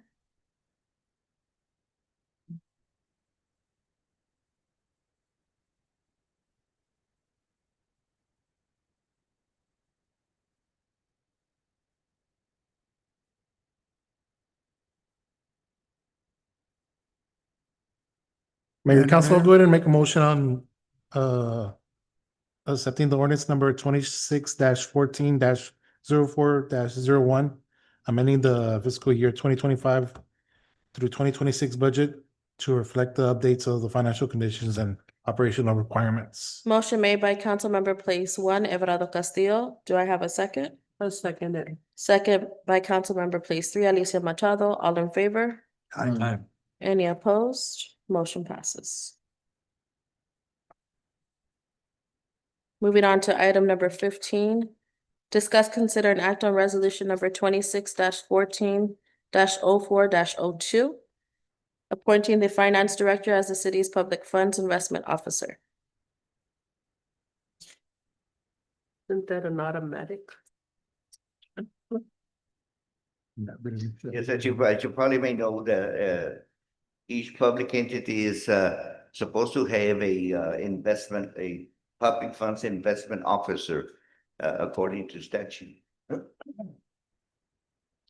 What the public investment officer does, it manages the investment of cash assets held by government entities such as local governments, with a primary focus of safety of principal, followed by liquidity and yield. These investments are governed by the strict policies and legal framework such as the public funds, protected in the Constitution. The paramount goal is the safety of principle. This requires the investment policy, which we have. I believe the last one was 2004, the last update, and we'll probably be doing one next year. It requires me to be bonded, which also the finance director position requires that, and I guess we'll be getting to that soon. And also it requires training for me, so I'll have to be going to training. Right now, our investment policies are pretty simple. We have two CDs that automatically renewed, and it's about 140,000. So it's not a very lot.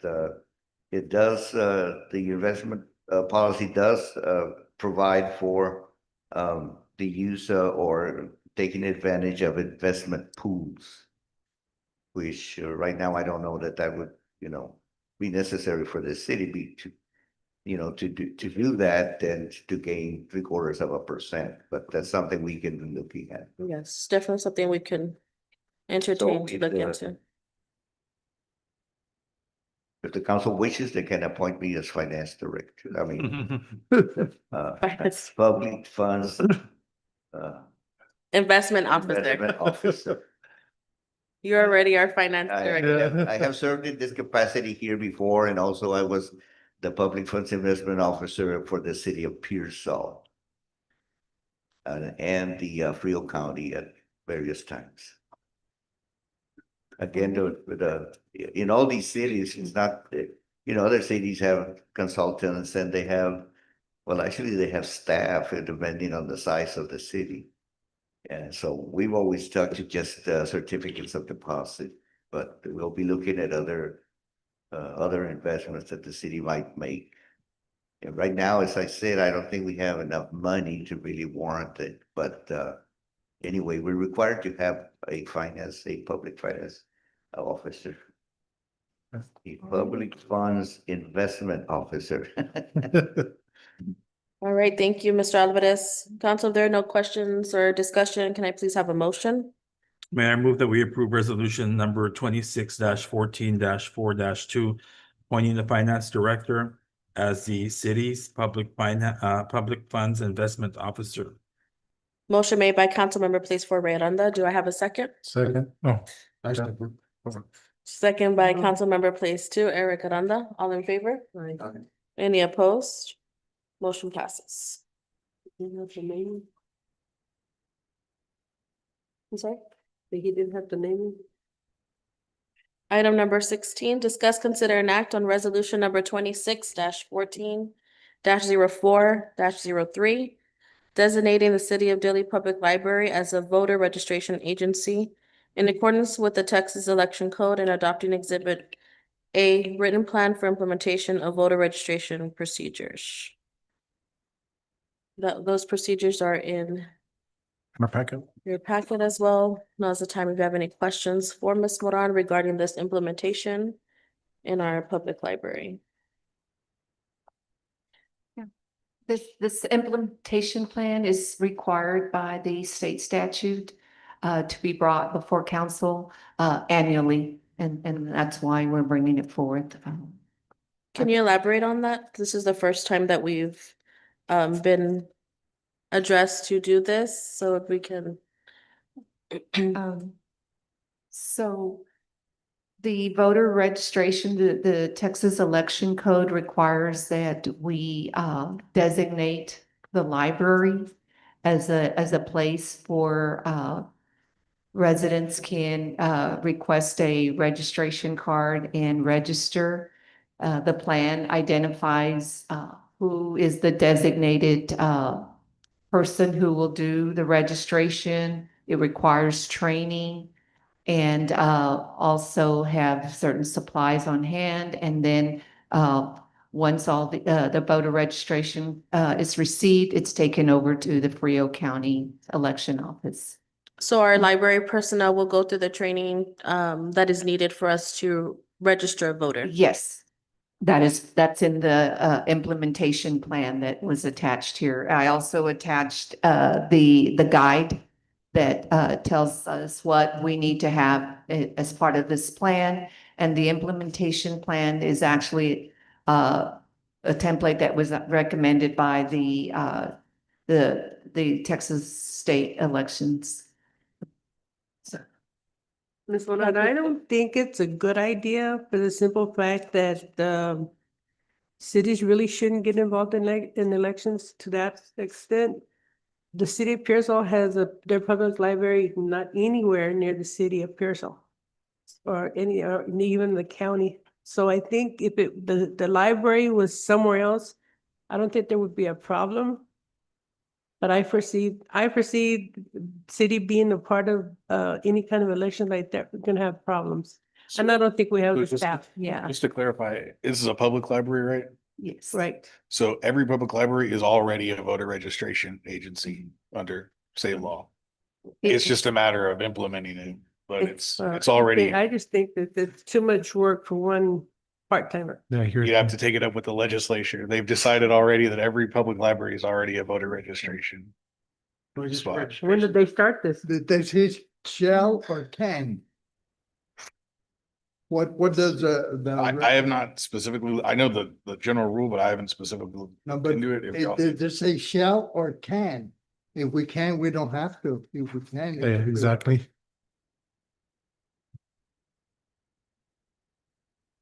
And we already if have this the is a county true clerk fact, that how they- long has it been implemented that it hasn't been implemented? Since 1993. See, it's never been Yeah. done, so. Well, it's because we probably weren't in compliance with the Texas Elections Code. This is required. In fact, I just did this with the city of Pearsall as well. This is mandated by state statute that all public libraries provide voter registration. I mean, it's a state statute. We're mandated by law to do this. By state law. Yes, sir. It's under, and I quoted the election, the statute, and I provided the actual guide that spells out why. Actually, what happened is that the Texas, what we call TSLAC, the Texas State Libraries Association contacted, there was several public libraries that were in the same position. Several of them had not renewed or designated their implementation plan throughout several cities. And so TSLAC contacted the libraries and said, you must come into compliance, you must do this. So Do we that- have our letter that we have to be in compliance with it? I- Do we have anything to prove that we have to be in compliance with it? I know what you're telling me, but it's like you said, have they notified you? Did they notify me? Or have they notified the city of Dilley? I'm not sure if they did, if they contacted the library themselves.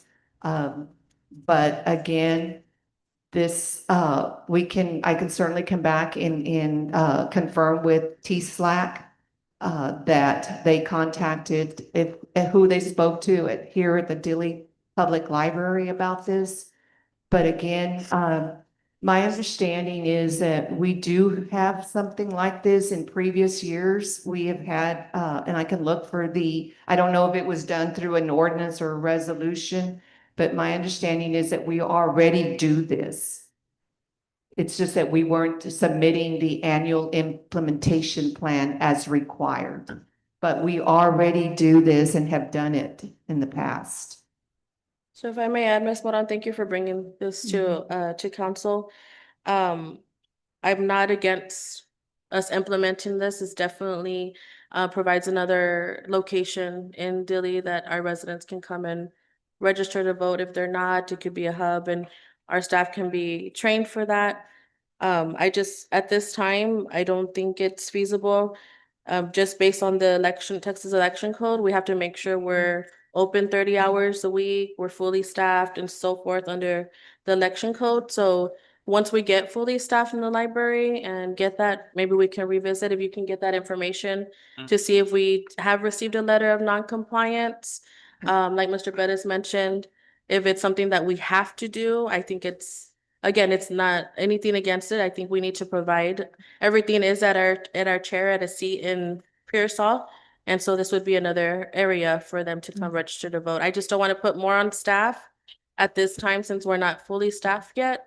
And we do have some instances that we are closed and not providing the hours needed. So I recommend council, it's y'all's decision, but that's my recommendation. I agree. Definitely. I agree with you, Mayor. I think that we can provide the information, we can provide the voter registration cards, but to be designated as a site where we're actually registering citizens and taking their voter registration card, there's just a lot of information on that card that I wouldn't leave with someone at a library, that your personal information's on that card. Well, yeah, and if y'all aren't open 30 hours a week, then it's a moot point because you don't fall. You're not Yes. ready to do this. Yes, thank you for that. Yeah, and I think once they get the training, all that will take care of that. But Yes. right now, I think With that. But I appreciate you bring this up, but I was gonna bring that point as well, the 30 hours and we're not fully staffed at the library. She is part-time, so, I believe as soon as we do have the employees, we could bring this back and implement it, because it's like how How Mayor does that said. affect us legally? Well, that's why we asked her to. we're not, I mean, the statute is very clear. Yeah, if you don't have 30 hours, if it's not over 30 hours, you're not a public library for purposes of the election code, so you're fine Yeah. on that. At this time, At we're this time, okay. but we can look into it and if. I haven't seen a letter that's been directed to the city, Lily.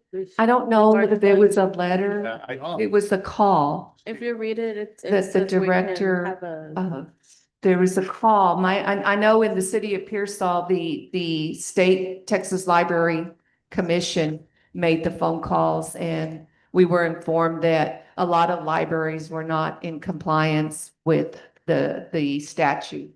And so that was the purpose of having the implementation plan in place, and then it's required to be renewed annually. Yeah. Right. Currently, the only place you register right now is Bureau County or daily residents. That and anybody who has the training, like I can go out and register people to vote. Take that over there. Anybody who has the training, you're welcome to go take that test, that if you want to be actively helping register to vote and so forth, but yes, the main place is in Pearsall. Yeah, so just to reiterate, the Texas Election Code No. passed legislation to Yes, you address the requirements that to ensure that we're in compliance with federal law. And then it does specify, it says it designates each public library, including any branch or other service outlet. And then it refers to a library that is regularly open for business for more than 30 hours a week, is operated by a single public agency, is open without charge to persons, and receives financial support from public funds. So if we meet that definition, then we have to be in compliance with this statute. So in other words, right now, you just need to restrict the library to no more than 29 hours. If it's open for more than 30 hours, then you have to comply with this. But if you just make it a part-time library, then you're fine. You're good.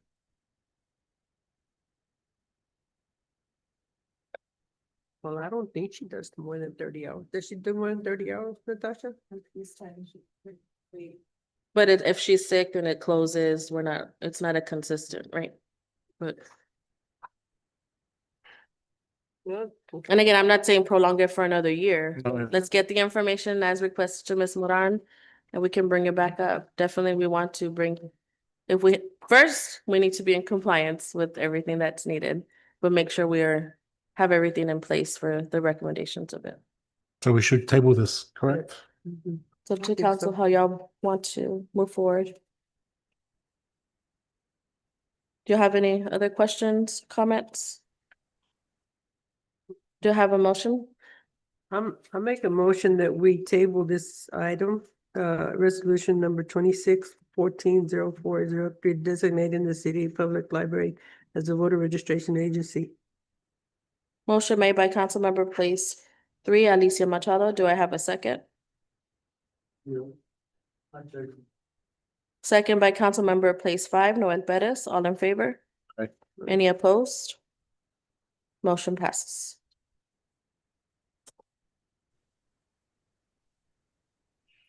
Item number 17, discuss, consider, and act on resolution number 26-14 -04-04, approving a professional services agreement with Paradigm to conduct a 4-year effectiveness measurement evaluation.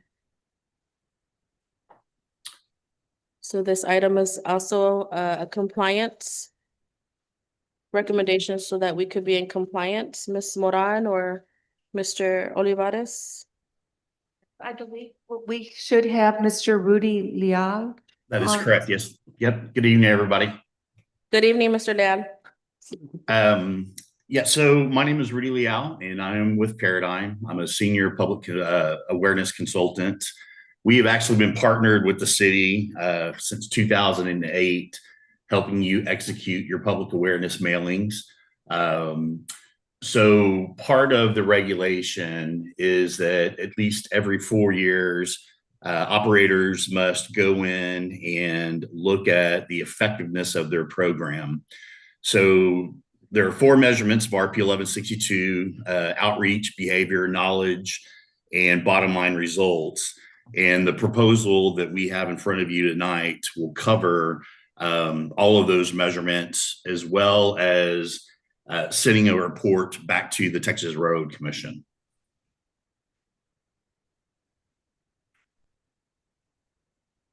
Thank you, Mr. Leal, for that information. Just when it was the last time City of Dilley conducted? That I cannot tell you. We have not been contracted with you all in the past to Just in 2008. Okay. Oh, sorry. Go ahead. No, you're fine. I'm sorry. Thank you. I've got one question, Mayor. How can we consider spending more money if we want to get rid of our gas system? I mean, according to our financial analyst, Mr. Alvarez, we'll be lucky if we're in the red $100,000. I don't see us spending any more money. So, Mr. Perez, yes. Nothing against you, Mr. Leal. I'm just No, that's, yeah. talking to my fellow councilman here. Yes, and that's definitely recognizable. I know it's been on election for our gas and so forth. However, since the gas is still it's still under our custodial, we have to make sure that we are responsible and being compliant. So this is one of the compliance that we have to keep up with. We've been made aware that we're not. This is why it's brought to the table. But in the meantime, until we're still owners of our gas, we have to make sure when we submit those reports that Ms. Moran stated in her report, our audits and so forth, we have to provide this documentation. In our last audit, we were written. Do something.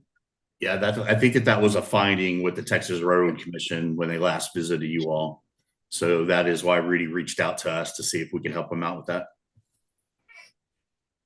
Mr. Leal, the Councilman Castillo, the pricing, is that every year or for the 4 years?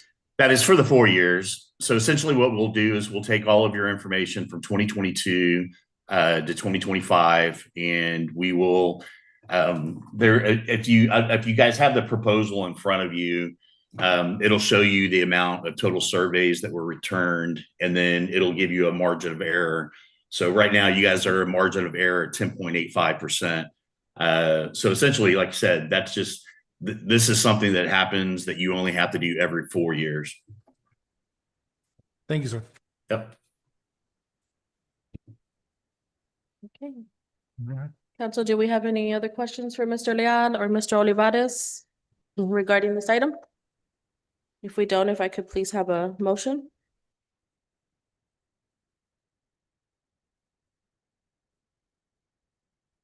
Mayor, I make a motion that we pass resolution number 26-14-04-04, approving the professional service agreement with Paradigm to conduct for your effective measurement evaluation. Thank you. Motion made by Councilmember Place Two, Eric Aranda. Do I have a second? Second. Second by Councilmember Place One, Everardo Castillo. All in favor? Aye. Any opposed? I'll abstain, Mayor. I'll abstain. So 4-4 and 1 abstain. Motion passes. Moving on to item number 19. Thank you, Mr. Leal, for your time. Number 19, discuss, consider, and act on resolution number 26-14-04-05, approving a professional services agreement with ACE Technology Group for security software for the police department. Mayor, Council, I'm going to ask that we table this item. This item was brought in part of our CJIS audit. It has to do with some IT things that we got to take care of at our department. Since I have talked to Tony, our IT technician, and he's found other products that can help us with the CJIS audit. Thank you, Chief, for that update. Yes, sir.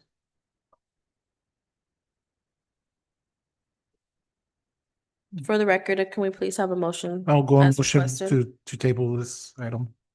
Motion made by Councilmember Place One, Everardo Castillo. Second? I'll Sorry. second it. All in favor? Aye. Any opposed? Motion passes. Item number 20, discuss, consider, and act on resolution number 26-14-04-06, approving a professional services agreement with Pitney Bowes for mailing equipment, postage services, and related support.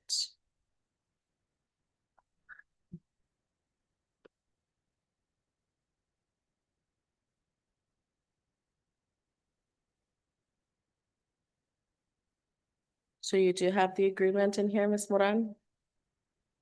Yeah. So, this, agreement is, it's expired and, Pitney Bowes reached out to us. And, if you will note that we currently are paying, there's been a rate increase. We are currently paying $346.77 quarterly. And the increase is now continuing to be. Ms. Moran, can you speak into the Sorry, microphone? I'm not used to. So there's been an increase. Currently, we're paying $346.77 quarterly. And the new increase is going to be, bring that up. Grab the wrong paper. I believe 500 and 509.31. And this is due to the buy board increases, which created the increase in price, and also the what they call the U.S. Postal Service compliance requirements that also created the increase in the pricing. This pricing, that's just for the equipment? It includes the equipment and it's all in the contract.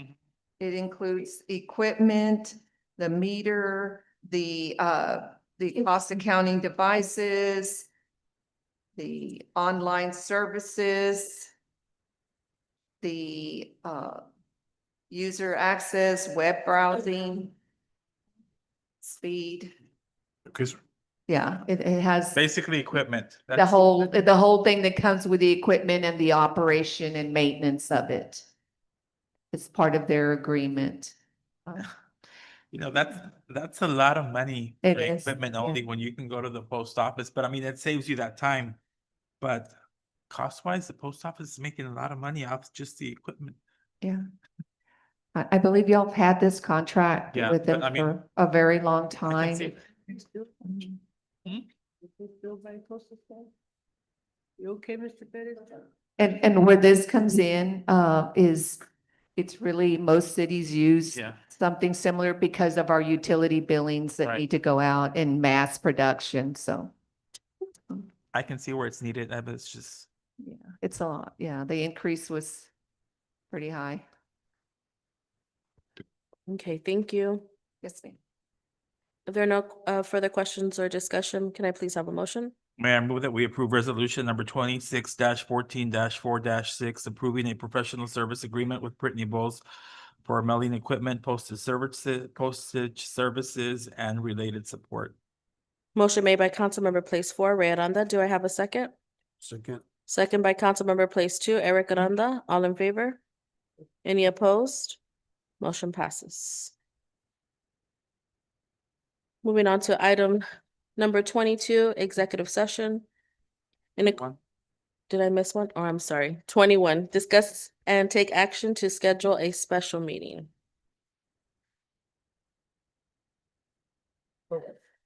For what? All right, so we do have, in discussion with Ms. Moran, we do have elections coming up. And I know in the past, we've done a special, last year, we started the special ceremony for outgoing and incoming. So I asked that we put this on the agenda to see council if y'all wanted to do a special meeting just for the elections to swear the newly elected in, and then have our regular meeting. But again, that's Natasha, will we follow the deadline requirements for canvassing the votes and all that? If we, is there a certain date where we cannot have a special meeting after election day?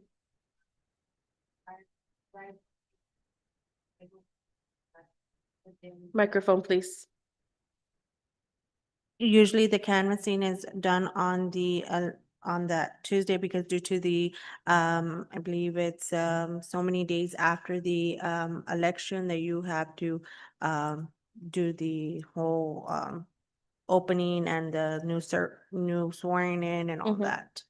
I know in previous, we've done where we had a special meeting and then we go into the regular meeting, which we can do the canvassing on the special meeting, but it's like, it's still within the same regular meeting. It just. You mean when we go into intermission to? Okay, that was just my suggestion. I mean, I know whatever the results are, or whatnot, it's just, I like that we had that special ceremony. I'm okay with continuing with the intercession. I just wanted to bring it to council to see intermission, to see y'all's thoughts and so forth. Ms. Moran, are there any other special meetings that are coming up any other reasons to have a special meeting between now and our May?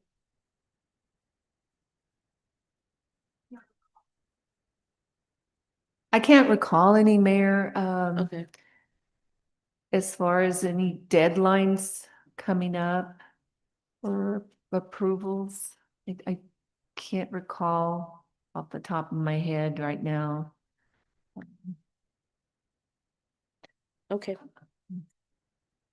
I think it'd be a good idea because as a newly elected official last year, Mhm. we did a swearing in and I sat in front of a notebook, not knowing what I was doing or not expecting, So I think if we have a special meeting to swear in new elected officials, Mhm. that then it gives them a week too to get the package for the first scheduled meeting that we have. Because they'll be more informed when it comes to their first meeting versus, hey, you swear in, here, sit down, and like, okay. I agree with you with that as well, because Because y'all don't we get- tabled a lot of stuff. Because we didn't know what was They're going on. Elected, new elected officials. I've never been on council.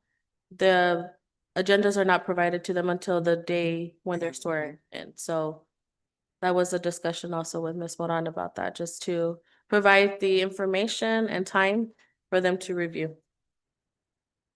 But my question was in regards to Yeah, the dates. the right? dates Because for. we have to, on the 12th is considered the 7th day after the election, because the May 2nd is the first Saturday of the month, and that's election day. So if you were to count 1, 2, 3, 6, 7, the 12th where we have, that would be the last day to do our canvassing. So if we are going to do a special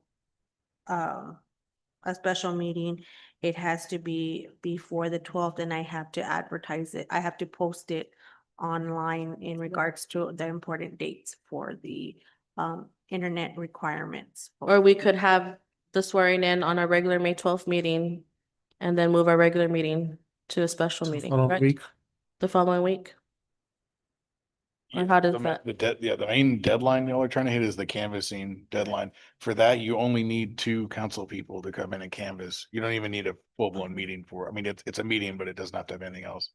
So you can canvass results. The swearing in doesn't have to happen at a meeting either. That can happen beforehand anytime. If y'all want to do it like ceremonially, like you've done, then that would be fine. It would just need to be between the canvassing and the whatever your regular meeting is, so. The 12th, which is a regular. You Like the following Monday, if you canvass the Monday, Yeah.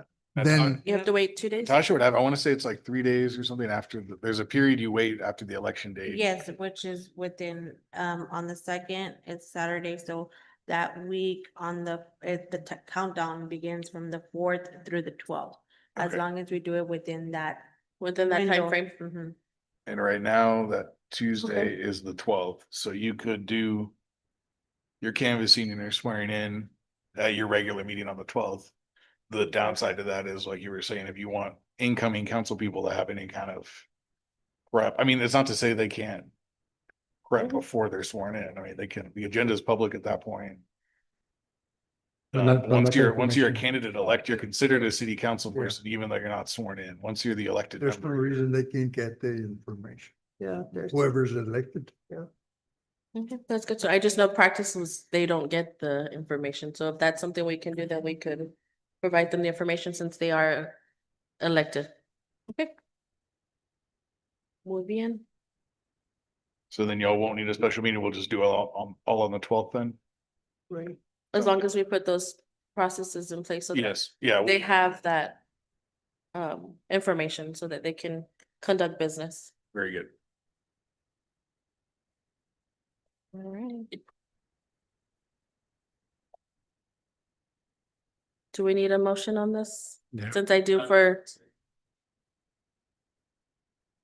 And there are no other scheduled meetings, right, Ms. Mora? I don't have it on my notes, but Well, we had discussed, moving forward, there, at least off the top of my head, there's 2 special meetings that I've talked about with Ms. Moran. One being, after, we were waiting until after the election, but doing some kind of training with y'all, and maybe even with city staff, we talked about various ways to kind of do some, you know. I was just thinking incoming- about deadlines that are coming up. Well, and the other one is budget. Y'all are gonna have some kind of special meeting, probably a budget workshop sometime in July. Alrighty, Usually. sounds good. Okay, Mayor, can I make a suggestion? If you Yes. want to move 24 general announcements to before y'all go to executive, so Ms. Machado can do with. thank you for that, Natasha. Council, if there's no objection to recommendation, we move 24 before we get into executive session. General announcements. Ms. Machado, the floor is yours. I just want to have recognized Omar for doing what he has done, and he can come up and tell everybody how much money you have brought into the program for the dog, for the pound. Are you good? Okay. I just want to recognize you because I think you do an awesome job, but get over here and tell everybody what's on our report. Excuse me, I couldn't hear you back there. Oh, I'm sorry. We just want to recognize you for the good job that you do. We want you to let us know a little bit about your donations. Yes, we've been blessed the last couple of years that we've been having a lot of change of mind on the small town mentalities kind of moving away. For a lot of donors and a lot of people is coming forward.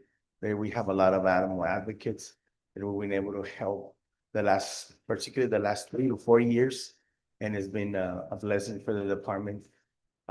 Proof of that is the usage on the monies and the budget has been a lot of savings. I can bring you countless and countless numbers and what the account, the quantity of money that we have saved. And but just to give you one number, for example, in the past going on 4 years, we're receiving donations over $200,000, almost $250,000 in that range. Whenever, if anybody wants to see the numbers, we're ready for that. But on that, all those donations have been very helpful. And that's how we were able to increase this networking and relationship with other rescues.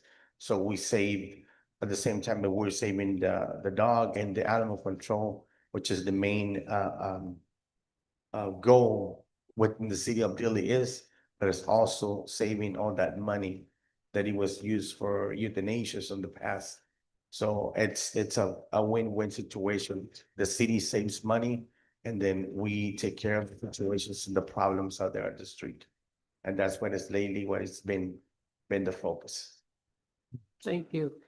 Yes, ma'am. Thank you, Council. Thank you, Omar. Thank you. Thank you, Omar. Appreciate that. If Mayor, if I could announce the amount that he has here in his report. Mhm. The total that he received for 2025 was $126,337. That's how much he received throughout the year of 2025. Outstanding job, Mr. Omar. Thank you, Omar, for your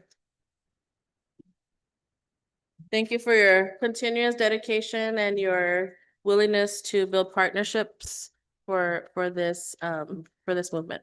Thank you. Anybody else? Anybody else have anything under general announcements? No. I've got one. I'm glad that I didn't have a conversation with the mayor, but she's going to this Texas Drawing Water Summit. And I can't stress how important that is. I wish all of y'all could go. And I hope y'all will go, whoever's on the council. Thank you, Mr. Perez. Yes, we acknowledge that it is definitely a topic of both concern. We're hearing more about it, and actually tomorrow we'll also be participating in a meeting in Pearsall to discuss this as well. And anybody on council, if y'all want to join this, this is definitely going to be a subject on hand that we're going to be speaking about. Thank you. Alrighty. General announcements. One general announcement just to council. Again, I gave my mayor update message and so forth, and just let you know I'm performing any duties that are required as my service as mayor. If there are any questions or concerns to my duties or anything like that, please feel free to reach out to me. I'm more than willing to share that information with y'all. Answer any questions or concerns that y'all may have. Definitely here, just like y'all are, to provide a service for our community as elected. And that entails going into all these meetings and working hand in hand with Ms. Moran to ensure that we're in compliance with everything that's required of us. Sorry. You're okay. Thank you. Also, Mayor, one last thing, if I may, a huge shout out to all the employees from admin, library, public works, police department, or volunteers of the fire department as well. You know, they go above and beyond. I know some areas were short staffed, you know, but they do with the best they can, and it's you know, I wanted you guys to, ladies and gentlemen, to know that it doesn't go unnoticed, and we appreciate everything that you all do. You know, especially here in our small little town. Ms. Moran, Mr. Alvarez just came in, you know, and they've been working hard. You know, it doesn't go unnoticed. So we appreciate that on my behalf. Thank you. Item number 22, executive session. In accordance with the Texas Government Code, Chapter 551, Subchapter D, the City Council of the City of Dilley may at any time during this meeting close the meeting and hold an executive session pursuant to the Texas Open Meetings Act, codified as Chapter 551 Texas Government Code, which permits closed meeting pursuant to Section 551.071 for purpose of consulting with its attorneys, Section 551.072, deliberating about real property, Section 551.073, deliberating about gifts and donations, Section 551.074, deliberating about personnel matters, Section 551.076, deliberating about security devices, Section 551.084, regarding exclusion of witness from witness in connection with an investigation, Section 551.086, deliberating about test items to discuss and/or deliberate any of the posted matters to be considered during the open meeting. If it does go into executive session, the city council may deliberate in executive session, then reconvene in open session, vote on the matter in open session, and announce it for the city council minutes. Discuss, consider the following items. 22A, consultation with legal counsel regarding cause number 26-02-0037 CVF, Donald Norman versus City of Dilley in the 81st Judicial District of Frio County, Texas. Item number 22B, consultation with legal counsel regarding legal advice related to reserve officer eligibility. Before I go on to the next item, is this item regarding reserve officers overall, or is it on one employee? In general? Okay. Item number 22C, consultation with legal counsel on a proposal regarding a prospective donation of real property located at 17360 IH 35 South, Dilley, Texas, and authorized executive session pursuant to the Texas Government Code 551.072 and 551.073. It is 8:59, and we will convene in executive session.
It is 10:17 PM.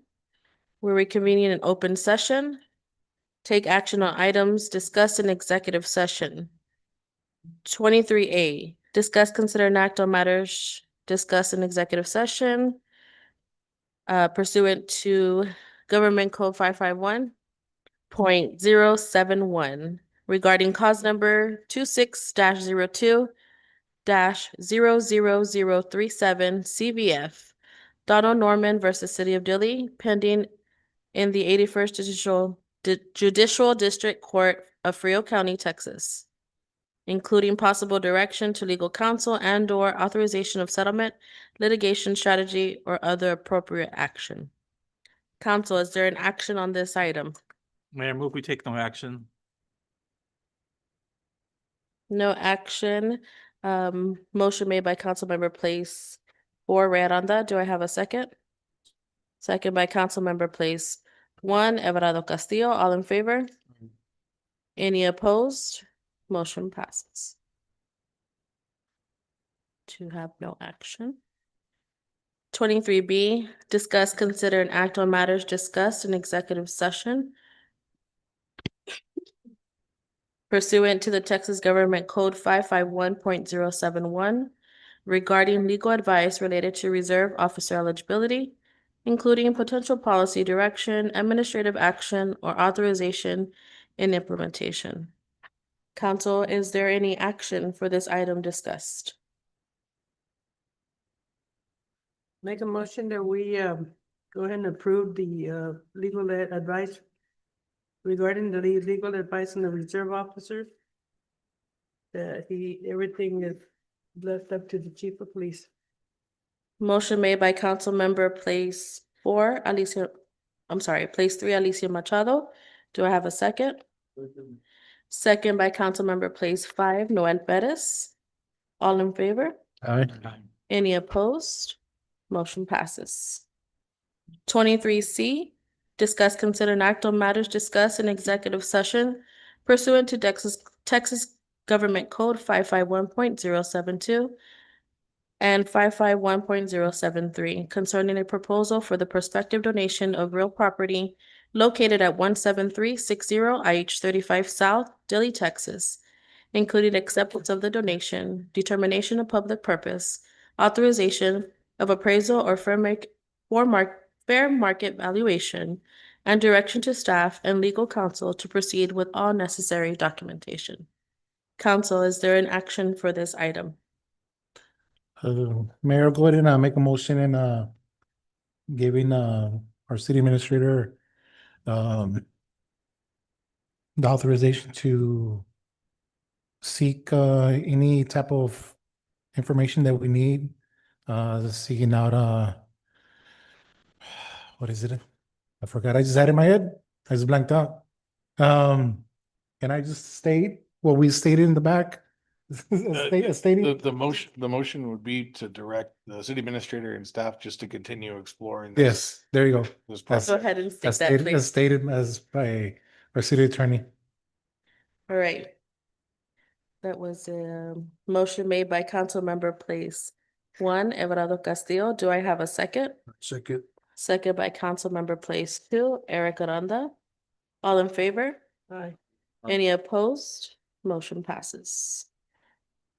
It is 10:21. Council, thank you for your time. Staff, thank you for your time. And citizens that are still present, thank you for your continued interest in the City of Dilley. It is 10:21, and I do now adjourn this meeting.